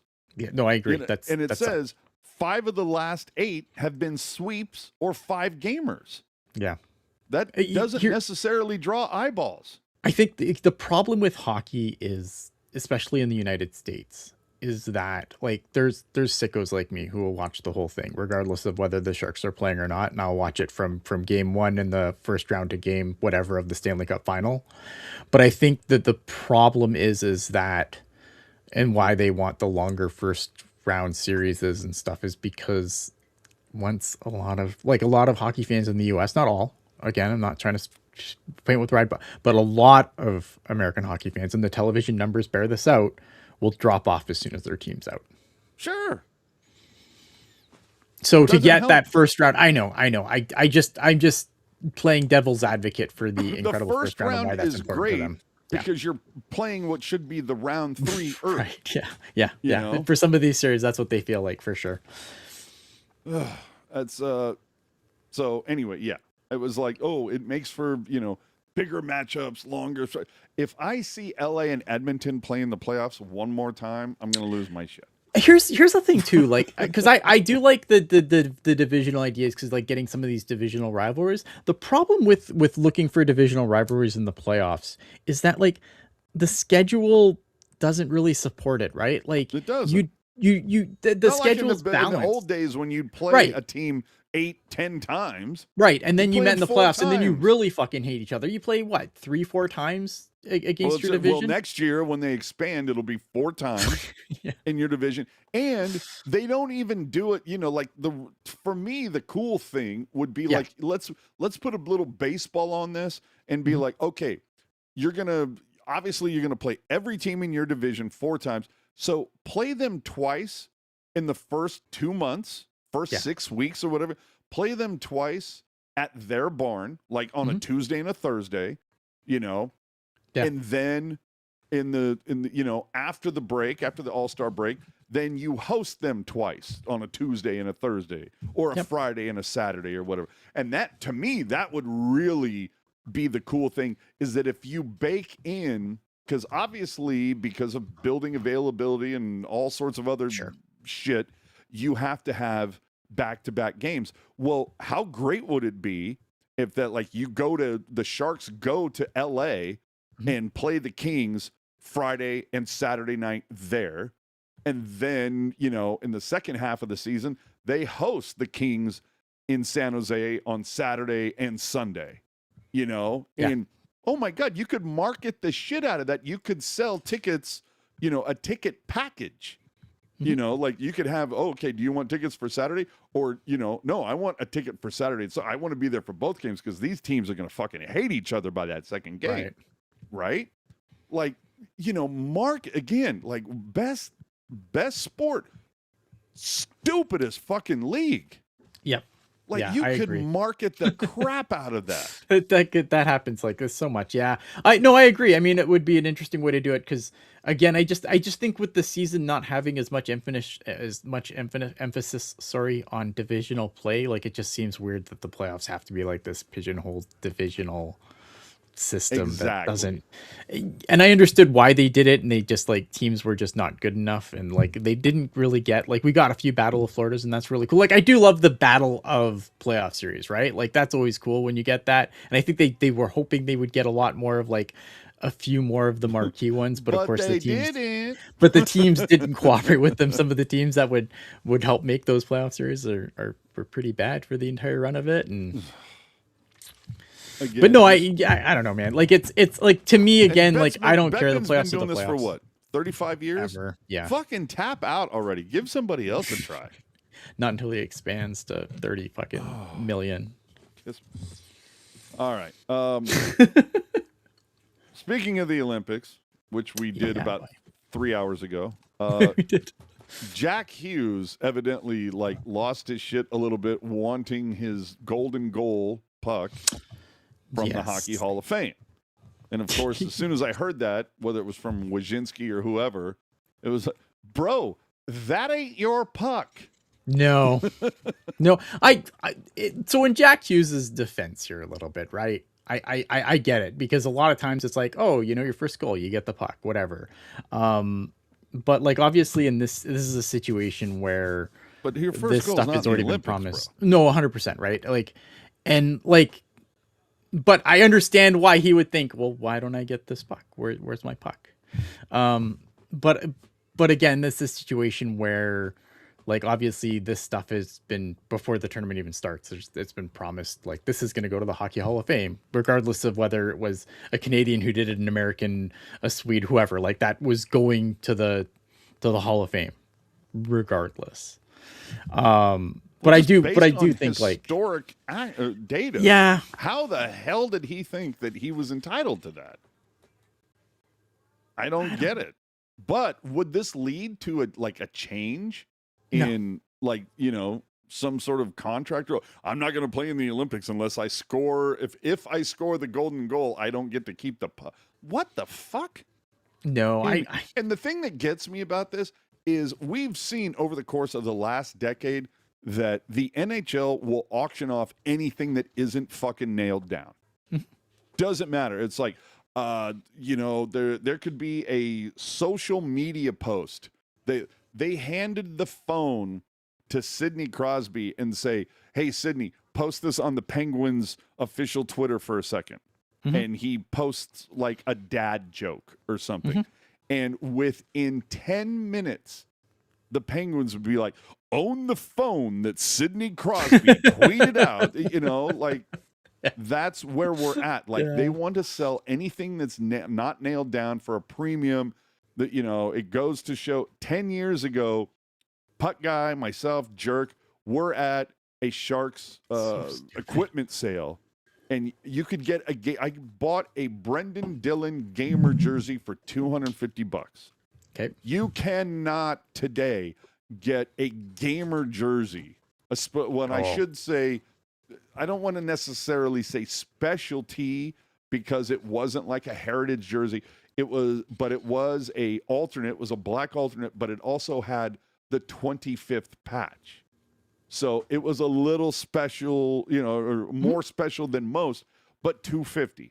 That same jersey today, not even 10 years later, is going minimum $1,000. So everything has gone up ridiculously. And don't think that I'm like calling out the Sharks specifically for that. It is across the board. 100%. Yeah. All the teams are saying, literally, Candlestick Park was torn down just over a decade ago. They were selling the chairs that were literally going to be in a landfill.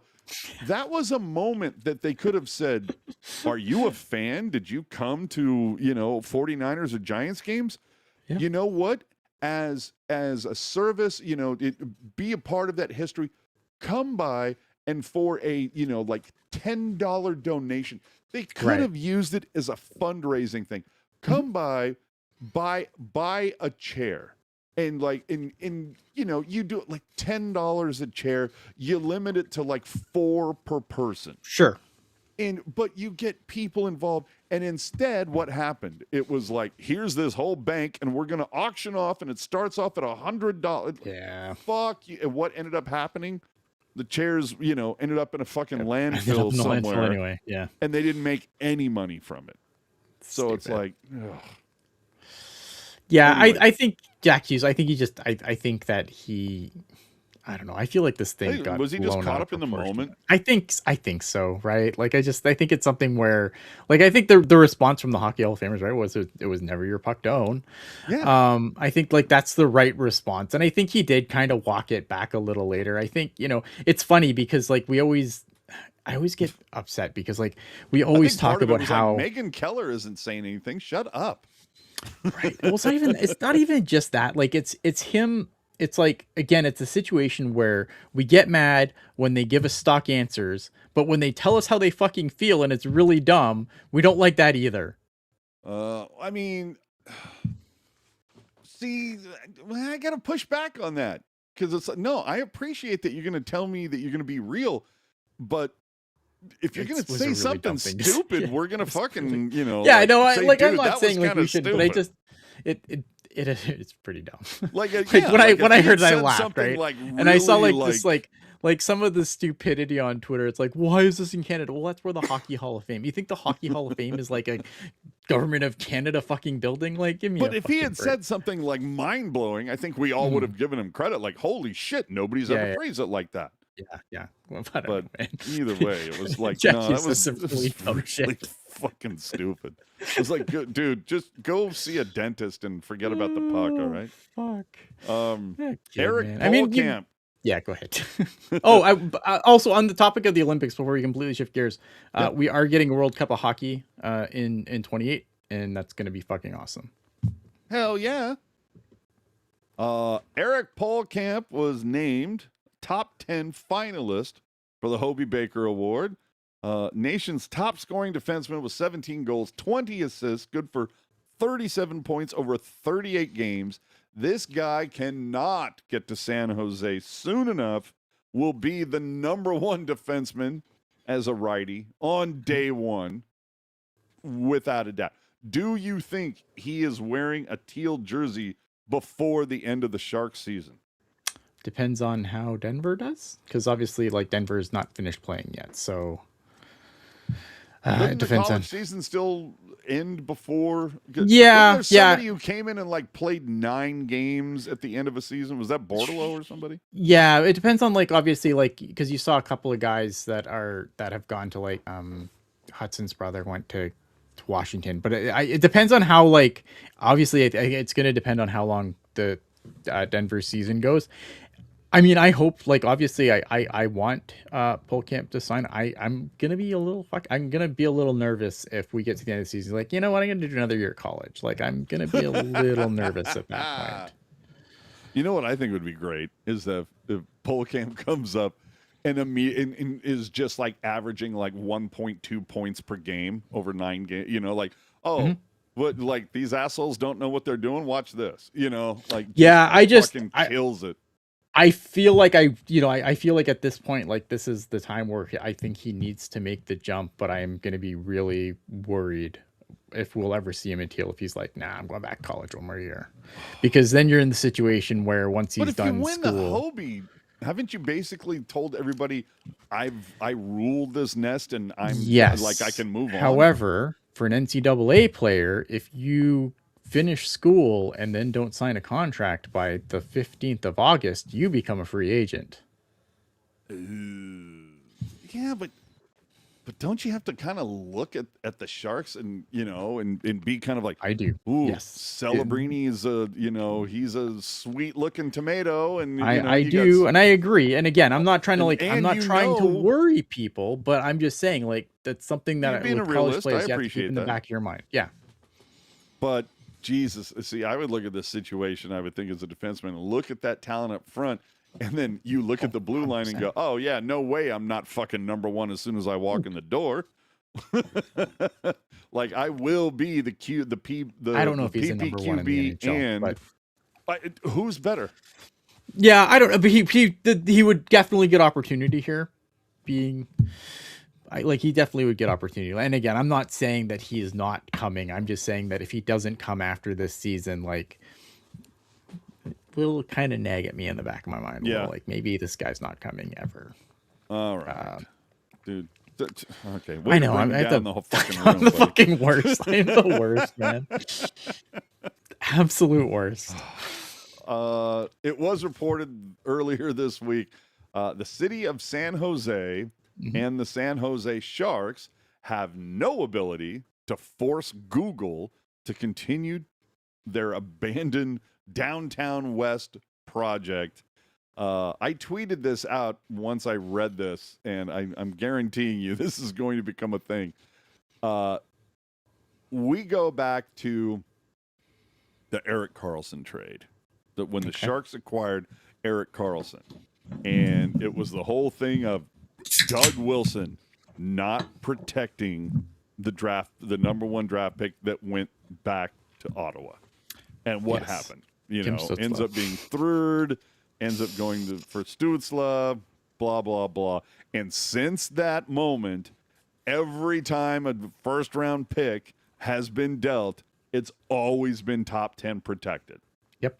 I'm telling you, how fucking dumb was San Jose to not have some sort of penalty in place that says, hey, Google, you're buying up all this land and we'll facilitate it. We'll sell you some of it and all that.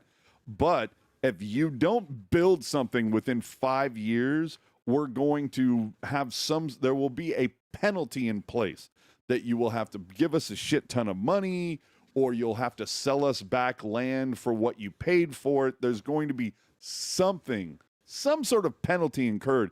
Nope. None of that. I think this situation that has happened, that will, force situations in the future that, yes, there will be penalties, because right now you go and look, the Poorhouse Bistro was relocated about a mile away from where it was, and that did not need to happen. Yeah, they literally have put a beer garden almost in the exact same spot where the Poorhouse was. Why?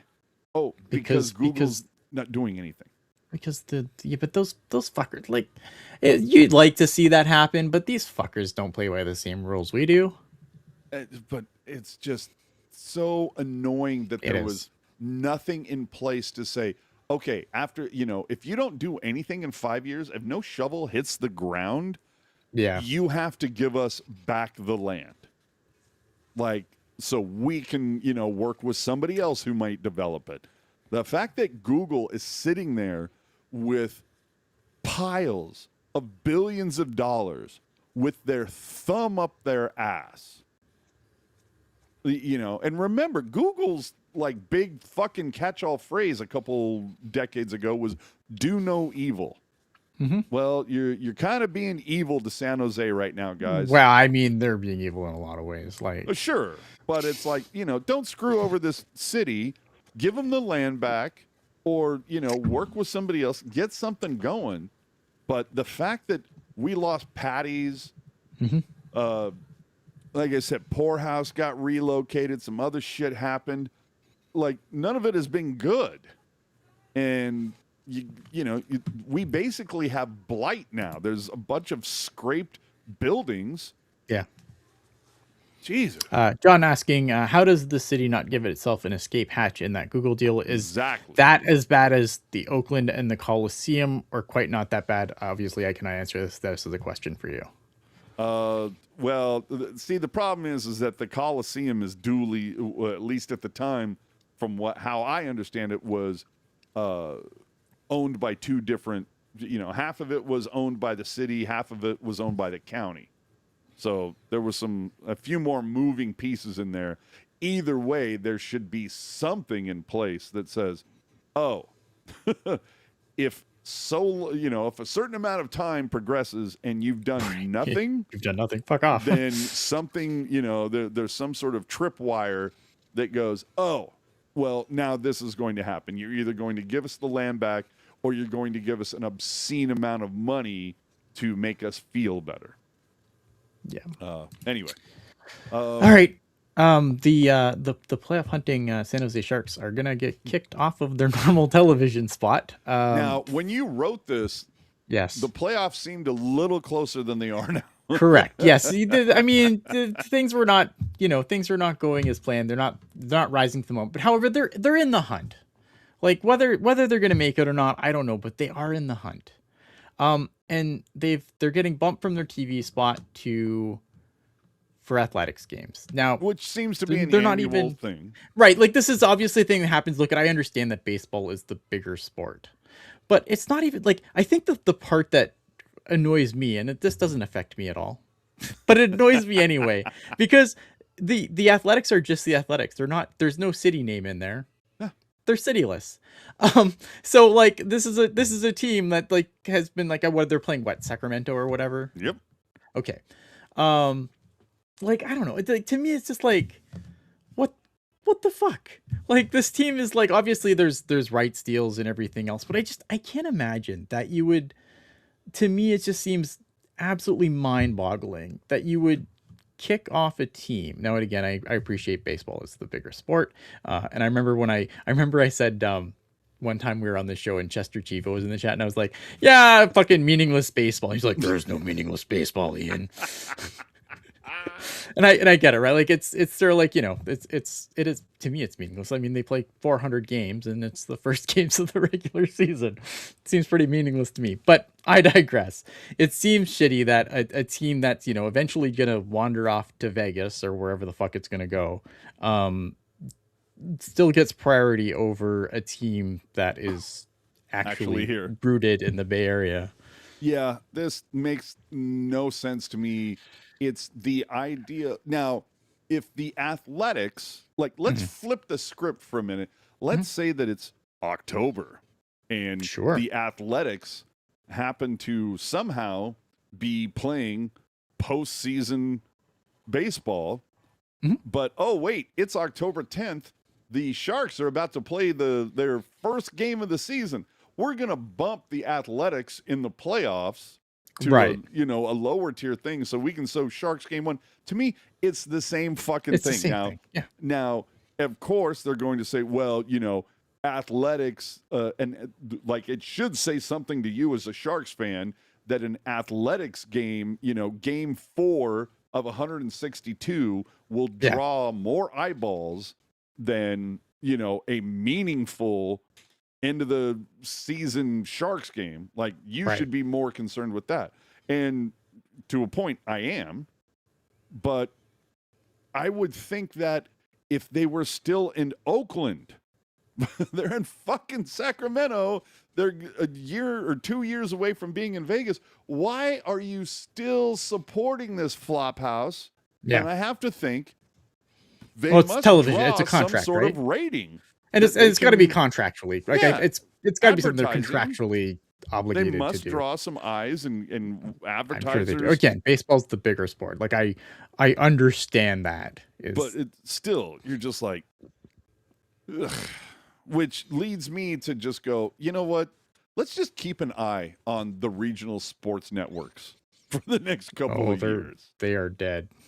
Dude, that's what I'm saying. Like, nearly half of baseball doesn't have an RSN anymore, which is crazy, dude. And those deals mean a lot of money for teams. Yep. So to see that, it's just like, are you kidding me? So let's see what happens. I want to see how these teams make their own deals, right? And they're just going to do what Chicago did and make their own network. It could be that, but they also could sell direct, like Anaheim has done, or the Dallas Stars. But it also goes, what is a fair price for the season or a game? Like, are you going to sell it by game? Or are you going to sell it? I hope not. I think people get murdered there. Yeah. But what was before that flow hockey bullshit that exists now? There was, I guess, AHL TV or whatever it was. But I remember there was a fantastic option where it was, oh, you're a Barracuda. You're a Barracuda fan. Do you want team? Do you want to pay for an entire season, or do you only want to see away games? Because you have, and I'm like, that is fucking great. That's awesome. Flow hockey does not offer that. No. Or even having like a divisional option. Like, let's say you're a big CUDA fan and you really want to see how other teams in their division are doing, you offer, have an expansive menu. I miss the Barracuda only because, like, that's what I used to do. I used to just pay for the Barracuda. I mean, now on Flow Hockey, I mean, like, the nice thing with Flow Hockey is they pick up the OHL, so I can watch Road Greyhound games on there. So for a service that I'm already paying for the Barracuda regardless, so that's nice. But I do, like, before that, I was really unhappy when whatever it was to just watch the Barracuda became, you have to pay for the whole service now. Great. Exactly. Amazing. And what about blackouts or geofencing and all of that? Yeah, you yeah, know, yeah. like everything is a subscription or it's paywalled. It's Yeah. so annoying. So Yeah. I'm totally interested to see how this is going to shake out. But to your point, like I don't understand how I think it's just the Sharks are getting shitty. hosed for a team that doesn't even fucking play here. Right. That's the part. That's the only reason I included it, is just because like this team, like they're just the Athletics. It's not the San Francisco Giants. It's not the New York Yankees. It's the Athletics. That's it. And I think like to that with everything, like I guess I guess that's nice to people that somehow still support the team, that they're gonna get to see their game without using the plus option or whatever. But like fucking hell, man. It's Like the it just Athletics. I it bothers me. So the Athletics. So speaking of minor league teams, Yeah, let's get to the Barracuda. Oh fuck.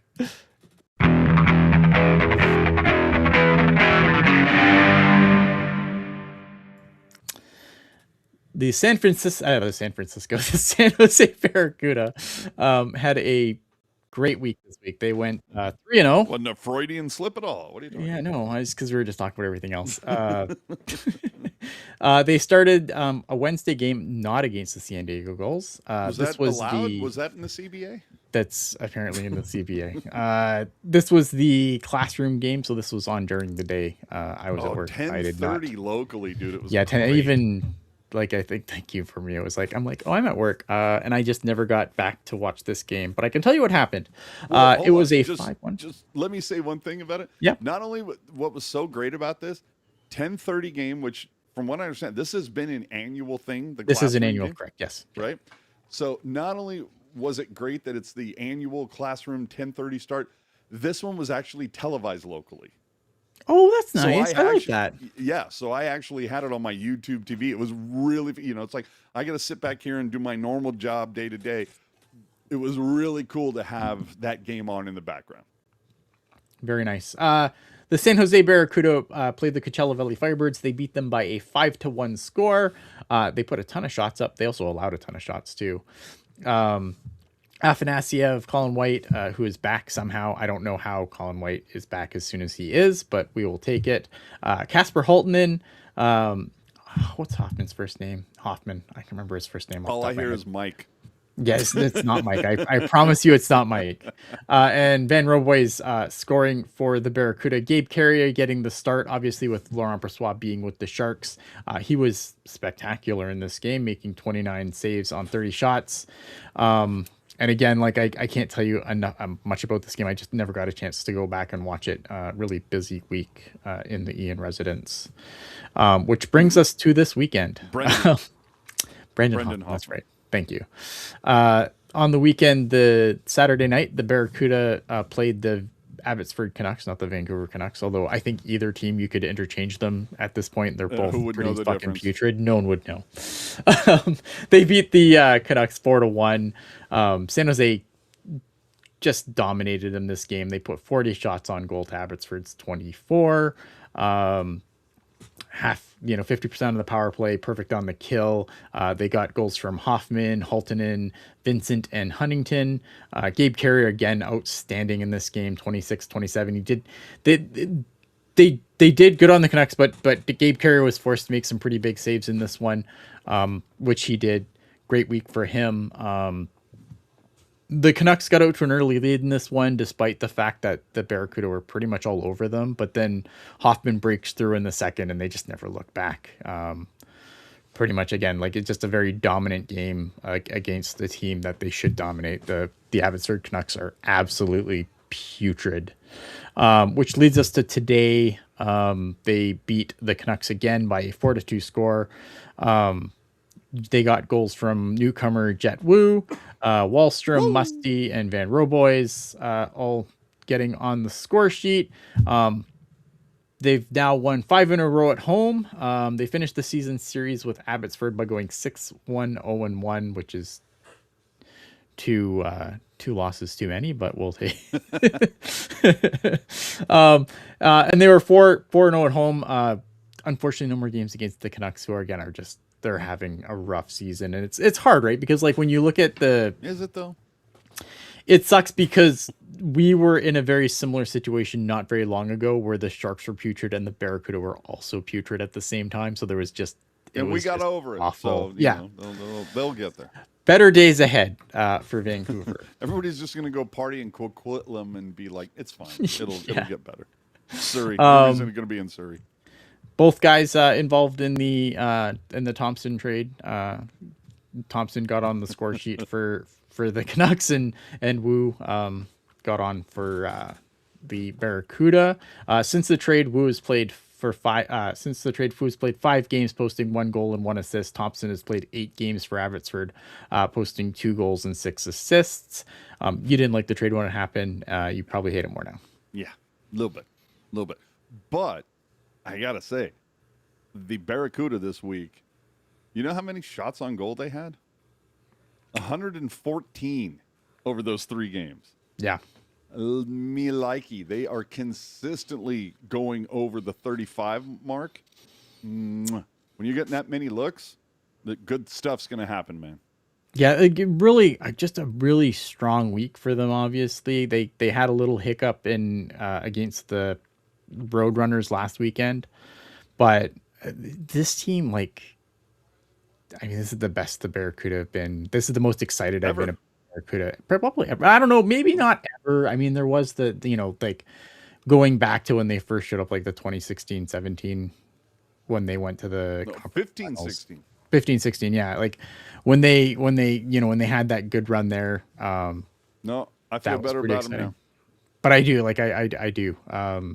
Yeah, I mean they've been really good. My stock up for the Barracuda this week. I mean, again, Casper Halttunen has to be in that list. I think Casper Halttunen has had a much better second half of the season than he had a first. I think again, you always want to be careful with getting too critical of some of these guys getting their first taste of pro hockey.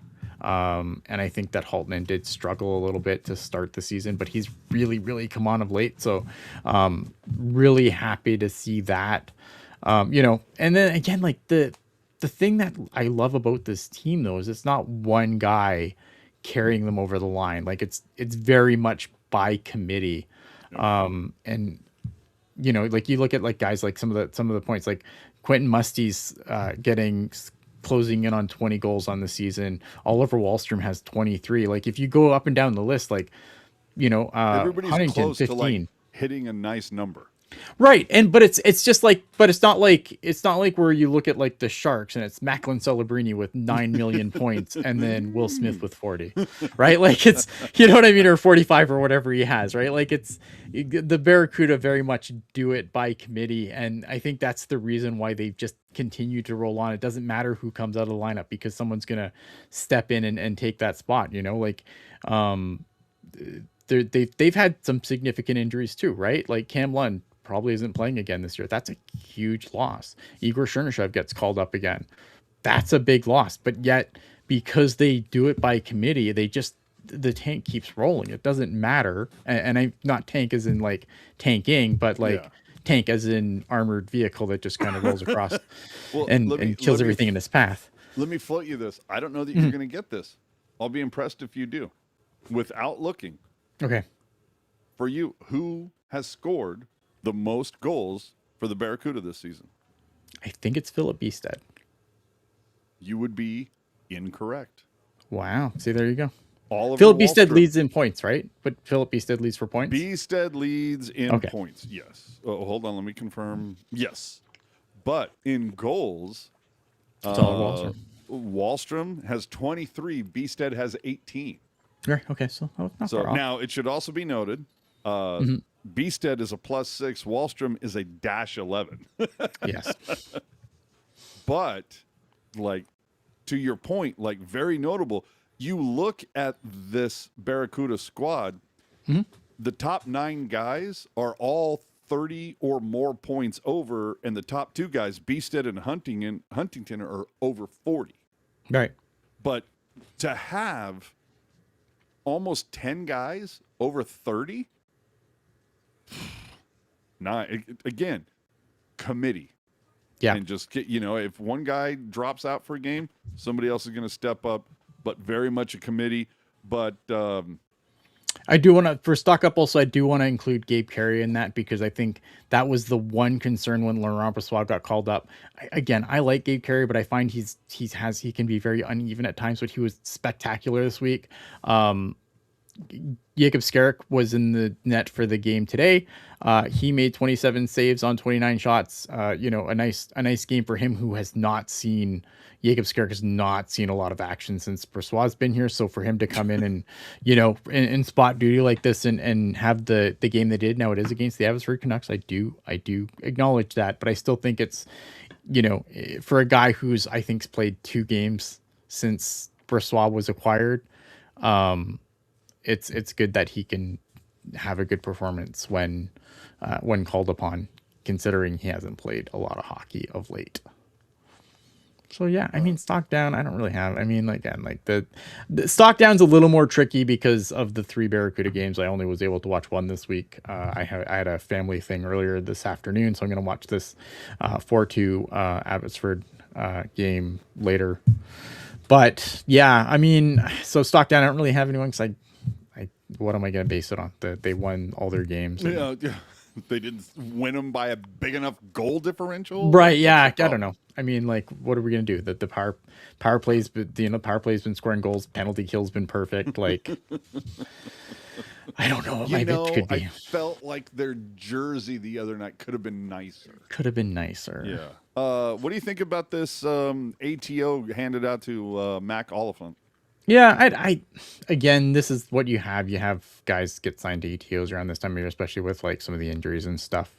That's what I figured. I reserve judgment. How has Afanasyev looked? Look at Afanasyev is a guy who I was really, really down on to start the season. But I think, again, I think he's another player who, in my opinion, has had a really strong second half. Like, once he's gotten going, he's very much in that committee of guys that just keeps this thing rolling along. Where, coming in, I really didn't think much of him, but he's a guy, he's got 12 goals on the year. I think he's been good. I think, I don't know. I mean, the thing with him, right, is he came back over to kind of have a chance at the NHL, and I don't think he's done enough to do that. But as a Barracuda player, I think he's been perfectly serviceable. I think he's been definitely a component of what they've been able to do this year, and I think he's been a net positive over a net negative. Did he accomplish his goal of, like, are the Sharks going to take a serious look at him? I don't think so. I don't know, man. Yeah, I'm looking at the. There was somebody who Crafty posted that right now looks to be 16 minutes left in the third. Utah's up 3-2 over LA, and just looking at the standings, I feel like I owe you and a lot of fans in Anaheim an apology from the Pacific Division preview show, because I did not have a lot of faith in Anaheim, and look and behold, they are number 1 in the division now. I didn't think they'd be that good. I was gonna say, I don't show me the person that said, come the second day of spring, Anaheim would be number 1. Yeah, good luck finding those people. Right. But yeah, I think around this time last October, I had Anaheim penciled in at like maybe 6th. So I'm very shocked, but kind of happily surprised. Better than Vegas. Vegas is the one team where I think, like, we knew Edmonton was a flawed team, even though they've been to 2 straight Stanley Cup finals. Like, but they're flawed. Like, you can look at that team and go, that team is flawed.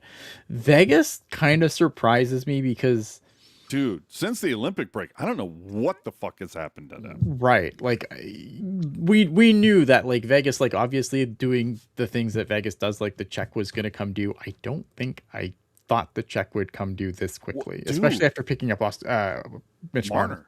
Yeah. Well, and the thing is, Marner is getting dumped on since the break. Like, Sure, yeah. where is the guy we paid for? Yeah.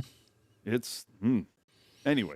I do wonder if it's a situation where, because Rob's saying that, like, I do wonder if it's a situation where they dump coach in the offseason. See, well, look, okay, that's a good thing to bring up. And let me just say something really quickly. If I may direct these words to perhaps one San Jose coach. On January 12th, Columbus was in last place in the Eastern Conference. And they made a coaching change going to Rick Bowness. Yes, I wish fucking. And on March 19th, earlier this week, thanks to a 6-3 win over the Rangers, the Columbus Blue Jackets finished the night third in the Metro, thanks to a game in hand on the Islanders. So they are 7-2-4 since that change. So Warsofsky, just saying. and and some may say, well, the players really like Warsofsky. Well, I remember a lot of players talking about how much they love Todd McClellan and how much they love Peter DeBoer. And either way, I'm on record wanting Marco Sturm, I think is what I'm trying to say.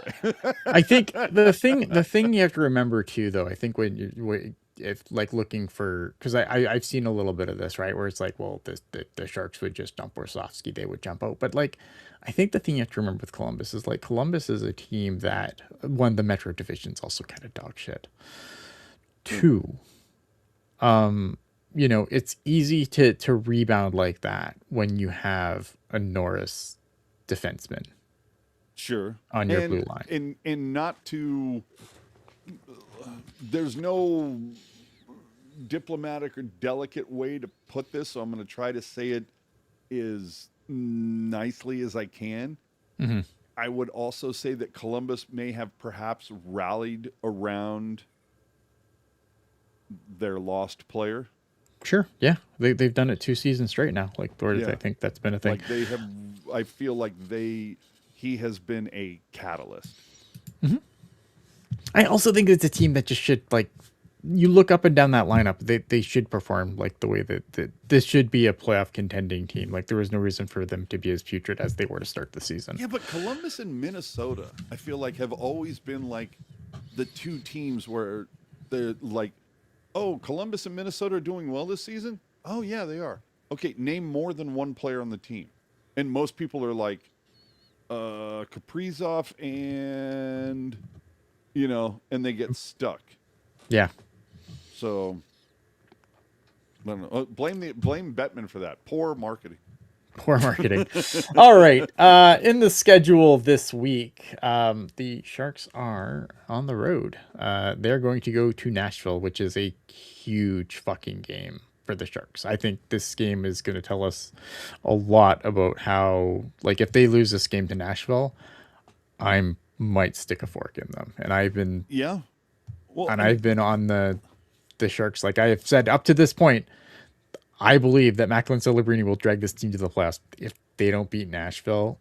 I don't know, man. Dude, you've been on the Celebrini will drag this team to the playoffs since, like, I don't know, MLK Day. Yeah. All I know, Nashville was like in the basement 2 weeks ago. And it's not that they did like spectacular. It's that everybody beneath them was so bad. Yeah, I mean the thing with Nashville too, right? Like if they lose to Nashville though, like Nashville might not be a fourth Pacific team in the playoffs with the way Nashville's going now. Yeah, right. And, so like if they lose to Nashville, it's over. It's over. If they lose to Nashville, isn't that also like their fourth or fifth loss in a row? It will be their fifth loss in a row, and it will be over in my humble opinion. If they lose to Nashville, it is over. And I hate to say that, but it is the truth. If they lose that game, it is probably over. And the thing that's really got to kind of stand out for you is they're on a 3-game heater. Mm-hmm. And then the game after that, they're going to be at St. Louis, who, Yep. is barely above Chicago for the basement of the West. But, what has St. Louis done over the last 10? 7-1-2. Yep. Like, are you kidding? They have one regulation loss in their last 10 games. And then they go to the previously mentioned Columbus Blue Jackets, who, as I said, on a tear since making a coaching change. They don't Bonus of all have fucking people. they don't have a regulation loss in their last 10. They're on a 4-game heater. So it's like Nashville either needs to be the start of something, or that is going It's to the be end. the final nail in the coffin. Yeah, Nashville. You're right. It has to be the start, because if it's not the start, it's the end. Yeah. And then we're fucking doing Tankathon. God damn it. Kill me now. What? Okay, but here's the what now here. This is how desperately I'm trying to polish the turd, right? Trying to find that silver lining is that if the Sharks, have just another, if they go 1-2 this week, maybe and it gets their like percentage of making the playoffs down to like 6%. Right. Maybe at that point it will like make Warsofsky go, fuck it, I don't care if he fucked up last game, let him go. Like maybe he'll finally give some guys a little more rope to hang themselves with, rather than saying, hey, Letty, your fucking career's about done. Would you like another 5 minutes on the ice? Yeah. Yeah, I know. And like Boz was saying, like the Sharks only scored 2 goals in their last game. It's not looking good, but it's still home. No, I they mean, scored one. right here, but here's the problem. They scored right? one goal in their last 2 games. But here's the thing. Like again, like the thing that I always go back to is like the Sharks aren't good. The underlying numbers aren't good. None of it's good. So Macklin Celebrini is really I was good. going to say, unless your name is Celebrini, Um, or your name is Askarov and you only play in the month of November. Correct. But the thing is like, but when you look at everything else, right? Like again, I don't think the Sharks. They've never gone away, and the bottom has not really fallen out yet. Like, and I know it's easy as we'll look at right now, but we saw that going into like the week where I was there, right? Like the bottom is finally falling out, and then they beat Edmonton, they beat Winnipeg, right? So But why they is beat the Montreal. bottom falling out? It's not because they're like on a tear. It's because everybody else in the division also sucks. Correct. Yeah. So I mean, and that's the thing, and that's always been my argument for it. It's like, well, why not the Sharks? It's not like why it's not a situation where I'm like, well, this is Sharks are going to make it because of this, and this. It's look around. Why not the Sharks? Yeah. It's like everybody else sucks. Yeah. Why can't and that's the whole thing. The Sharks, if you think about it, they just need to have one good week. Yeah. And yeah, they could be in they take care of wild business card this too. week, and we're talking, and we'll be if they win all 3 of these games next week, we're talking about, well, how bad Wild is card Colorado too. gonna smash them? Well, if they win all 3 of these, because Yeah. again, let's also take into account. They have a I'm game in hand. looking at the standings right now. The Sharks have played 68 games. Correct. They have Nashville games in has hand. played 70. Utah's played 70. Edmonton's played 71. Vegas has played 71. So there are a lot of games in hand there. The opportunity is there. They just need to win those games in hand. They can get into that wild card, and perhaps, could you fucking imagine a world where this year in 25-26 that the 3 Pacific Division teams are Anaheim, Vegas, and San Jose? Could you imagine? Could you even imagine? And that Edmonton doesn't even make the playoffs. Remember, they have no Draisaitl from here on. Right. Holy shit. Yeah. But can we also still talk about the fact that this Pacific Division is so bad, none of them would be like, they would be, number 1 in the Pacific is like 9th in the East. Correct. Anyway. And I mean, I think like even like a 1-8 won't fix that, and they're never going to go 1-16, nor should they. No, they shouldn't. But and again, it's all cyclical. This will happen. I mean, we all remember the days when California was a gauntlet. Nobody wanted to play at San Jose, at Anaheim, at LA, because if they walked away with 1 point, they were like, good trip. Yeah. You Yep. know? And that's true. Yeah. And we also have the Oilers pick. Yeah. So if the Oilers miss, that'd be fun too, because that's more. Oh, wouldn't that be awesome? That is more balls in the lottery. The Barracuda this week, they finish a homestand against the Texas Stars, who are third in the Central, and then they will play a pair in Coachella next weekend against the Firebirds, who are fifth. That is what we'll be talking about next week, the same time, same place. So we say. That's it. So we say. Yeah. Before we get out of here, though, Yes. there were some. Evidently, people once in a while will leave reviews.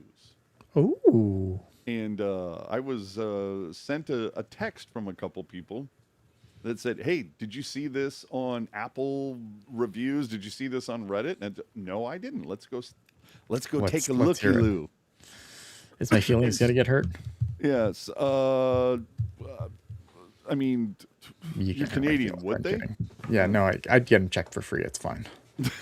So shout out to Magnum Eagle on Apple Podcast, who wrote, and I quote, about this podcast.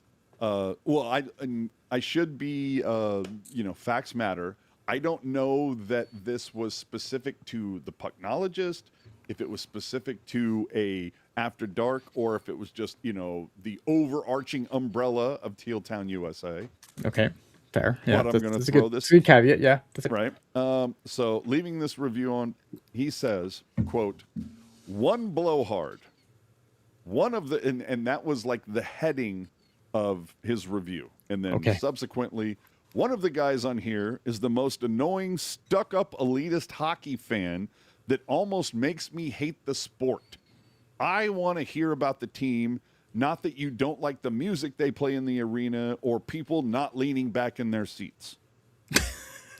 Okay, so it's not me. Magnum Eagle, whether your comments in the review were directed at me or not, allow me to retort. We talk about all sorts of topics on here. It's not just the rostered team. We're going to get into prospects, in-game presentation, food and bev options, like what it's like to go to a game, jerseys, whatever else we find related to the Sharks and the NHL. And so if you don't like a particular topic that we're like in on, I'm pretty sure every podcast platform has a fast forward option. So you can just like speed through it. I should also warn any new listeners and even perhaps some new current listeners. We all have differing opinions here. So you're not going to agree with all of them. And if that makes me a stuck-up, annoying, elitist, blowhard asshole, whatever, so be it. Either way, thank you for listening. Yes, absolutely. From Reddit. Okay, here we go. This is good. Unfortunately, Reddit hates us. Who cares? I don't. I'm just saying, but this in general, Reddit hates us. So I'm not expecting it to be glowing. From Reddit, whoever did not have at least Magnum Eagle put his name on it or his pseudonym on it. This one, I don't believe, had the cojones to put their name on it, but said it was somebody had asked, I guess, about like, I'm a new Sharks fan. What podcast should I follow? Yeah. Sure. Okay, fair. Yeah. And different people had different suggestions, but one chief came out and said, "I don't know about Teal Town, USA. They're an independent," and they put independent in quotes.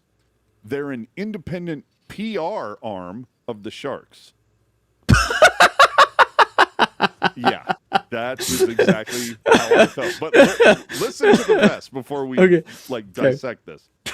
They've been around the longest It's true. The only ones that are really good listens in order from most compelling to least, and those who really are the most intelligent when it comes to hockey are blank, blank, blank. And I'm not going to name anybody because I don't think anybody should be, Oh, but I want my ego inflated. I'm high on this list, right? You could be number one. Okay. That's that. I need the boost to the You ego. needed That's, the that's boost. nice. All right. I needed that. Okay. I'm not going to mention any other people No, I don't want because to. I don't want to make any put down feel. people. For I sure. don't need anybody to get a Woody over it. I don't need anybody to feel them, feel bad about themselves. But it says, he named off 4 people. And then said, after that, it's a bunch of fans podcasting and supporting the Sharks. They do their best, but aren't the most intelligent group on the planet. They tend to be overly optimistic of the Sharks and also do a good job trying to justify the Sharks' moves. It's a happy-go-lucky, don't rag on the Sharks ever, and that gets them special access. And that's fine if that's what you're looking for. I can't tell you how many ways I looked at that and went, is he thinking of a different, is he conflating us with a different podcast? Because it's PR arm of the Sharks. Do you know how many times we've actually kind of, I don't want to say gotten in trouble, because we've ruffled feathers on multiple occasions. I would say yes. The feathers have been ruffled by some of the things that we've said on here. Yeah. Yeah. We, I don't want to say we've been pee-pee smacked, but we've definitely ruffled some feathers. Yeah.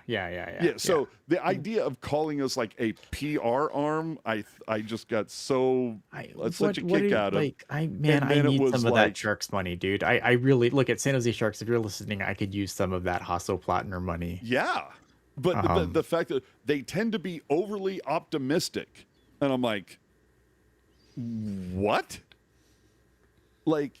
And then, they try to do a good job of justifying the Sharks' moves. And so, basically, when I read all this, I'm like, okay, this guy is clearly never watched an episode of the Pucknologists. Well, I think it's important, and I think the one thing that I do, he thinks that us stroking them gets us special access. Well, that's nonsense. I wish. I fucking wish. I do think, I think the one thing that I do try to do, and I know it does frustrate some people, is I always try to play devil's advocate, because you want to at least try and understand where they might be coming from on a move. It does, just because you play devil's advocate doesn't mean you support that thing, but I think it's important for the conversation to at least try to see what their viewpoint on it is. Now, again, do we have special access? Do I know their viewpoints? No. I mean, and again, we try to do, I feel like we do a pretty good job of specifying, this is what I know, this is what I think, and this is just completely me talking out of my ass. And I feel like we do a pretty good job of letting people know what is happening at any given time on this show. Well, but here's the thing I want to say about the whole, what did he say again? It's a happy-go-lucky, don't rag on the Sharks ever. That's not true. And that gets them. I don't know. I've been on After Dark in a while. Maybe After Dark has changed. I don't know. But it's the whole idea of us. We don't rag on the Sharks. That's not so true. That gets us special access. Pashelka, Max, Shang, they all have way more access than us. 100%. They have ragged on the Sharks. They're also real media. Oh, well, okay. My bad.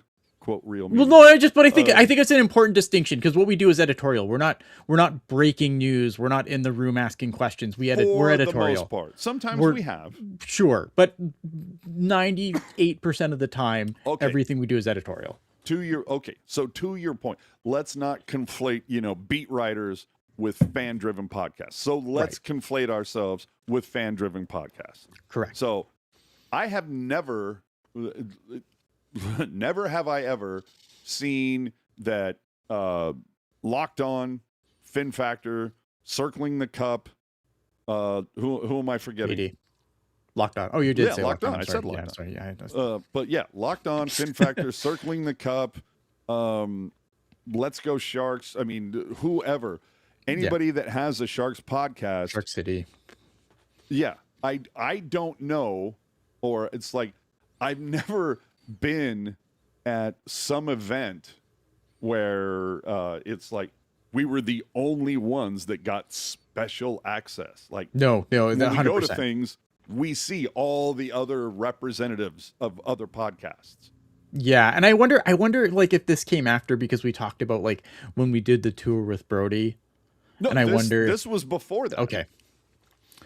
Because So I wondered, like, you know, if it was a situation where, like, oh, you know, Ian was in town and they did all this cool shit, but that was a one-off. For the, you know what though, for that person, they don't know that you weren't like a Make-A-Wish kid. They don't know. That's true. Come on. Yeah. But the fact of the matter is like, as far as I know, like none of us among the podcasts are getting more beneficial treatment than somebody else simply because, you know, we would never say anything negative. Pumping the tires constantly.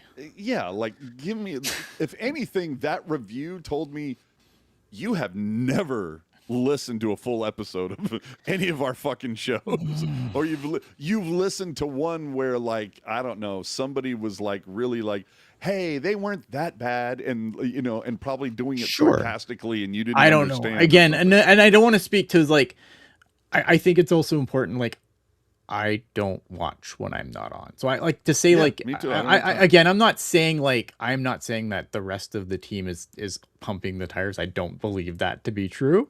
Well, just based on, but I don't know that they're not. Data. I don't know that they're not. Fucking Dana, what are you doing?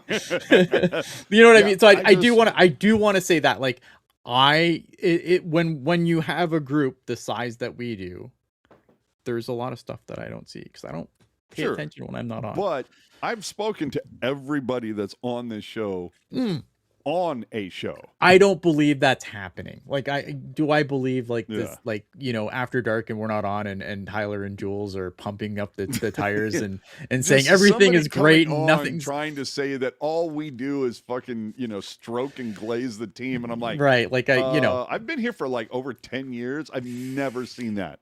Yeah. But now there might be somebody go, oh, well, AJ, you know, we can go back to you this past Pacific Division preview, and all of a sudden you were like really up on the Sharks, and it's like, yeah, because I was comparing him to the previous 3 years. Who wouldn't be up on the Sharks, right?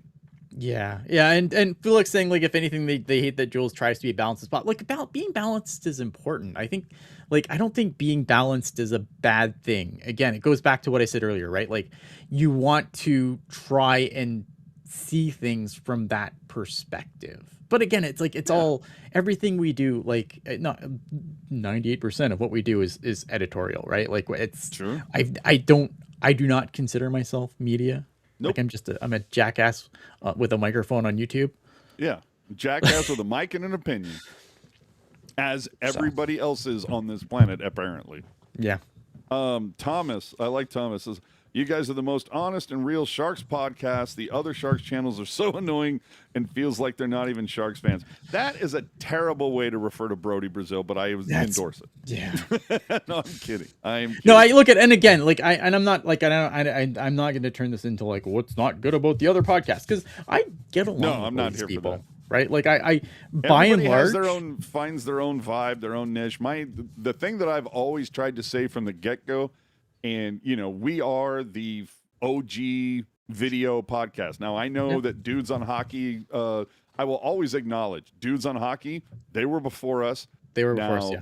Audio. The one thing that we brought to the table that Dudes on Hockey never did was video and a consistent schedule. And that's our claim to fame. Yeah, right? and the fact that we do this for 2.5 hours and Dudes on Hockey be like, it's 30 minutes, we're done, fuckers. Which they're way smarter than us for that. Yeah. They're smarter but lazy. It's weird. No, I love those guys. But, like, yeah, by and large, awesome. like, there's really nobody in the Sharks podcast here like that I have any ill will towards. Like, No, get my along whole with thing pretty much is, everyone. you know what? Try them all out and just Yeah, man. listen to the ones, subscribe to the ones that you're into. Yeah, I think there's That's a it. lot of good options out there, and if you've chosen us, I mean, thank you. Obviously, Yeah. it's awesome. Thank you. But And if what's you wrong with you? what is the matter with you? All right, let's get us the hell out of here because this again has been a 2.5 hour show. All right, if you want to watch this again, you can find this. Yes, you can find this right here on YouTube. If you are watching on YouTube, if you're watching live and you haven't hit the like button already, what the fuck's the matter with you? You know, it's a nice thing to do. If you are a first time watcher here and you've been here for 2.5 hours and you for some reason want more, hit the subscribe button. Then we will pop up in your feed. If you want to be super hardcore and you want to know whenever the fuck we go live, when do we go live, you ask? We go live after every Sharks game. We go live every Sunday at 6 p.m. Pacific, 9 Eastern, and we will generally go live when big news happens. We will try, if the news breaks, we try and fix it. And if that's your jam, hit the bell. You'll be notified whenever we go live. If you are watching this and you're like, I just rather listen to this on my phone. Good news. We're a podcast. You can get us on anywhere you can get your podcasts. And if you're looking for everything all in one place, that is tealtownusa.com. If you are watching after the fact and you think we missed something, you have something you want to add to the conversation, please do so in the comments. I always respond to comments when appropriate. I read every comment after every Pucknologist show. So if that's a good way to keep the conversation going after the fact. And I encourage you to do that as well. But other than that, guys, that is it. We are done. AJ, any final thoughts? Check out tealtownusa.com while you still can. Yeah, fuck that website. We need to figure something out there. All right. The other thing is Hockey Images that preceded unfortunate events has tweeted out George Peros named Senior Vice President of Player Safety. Ooh. We shall see. All right, guys. We appreciate everyone being here. We will see you on the next one. Have a good night.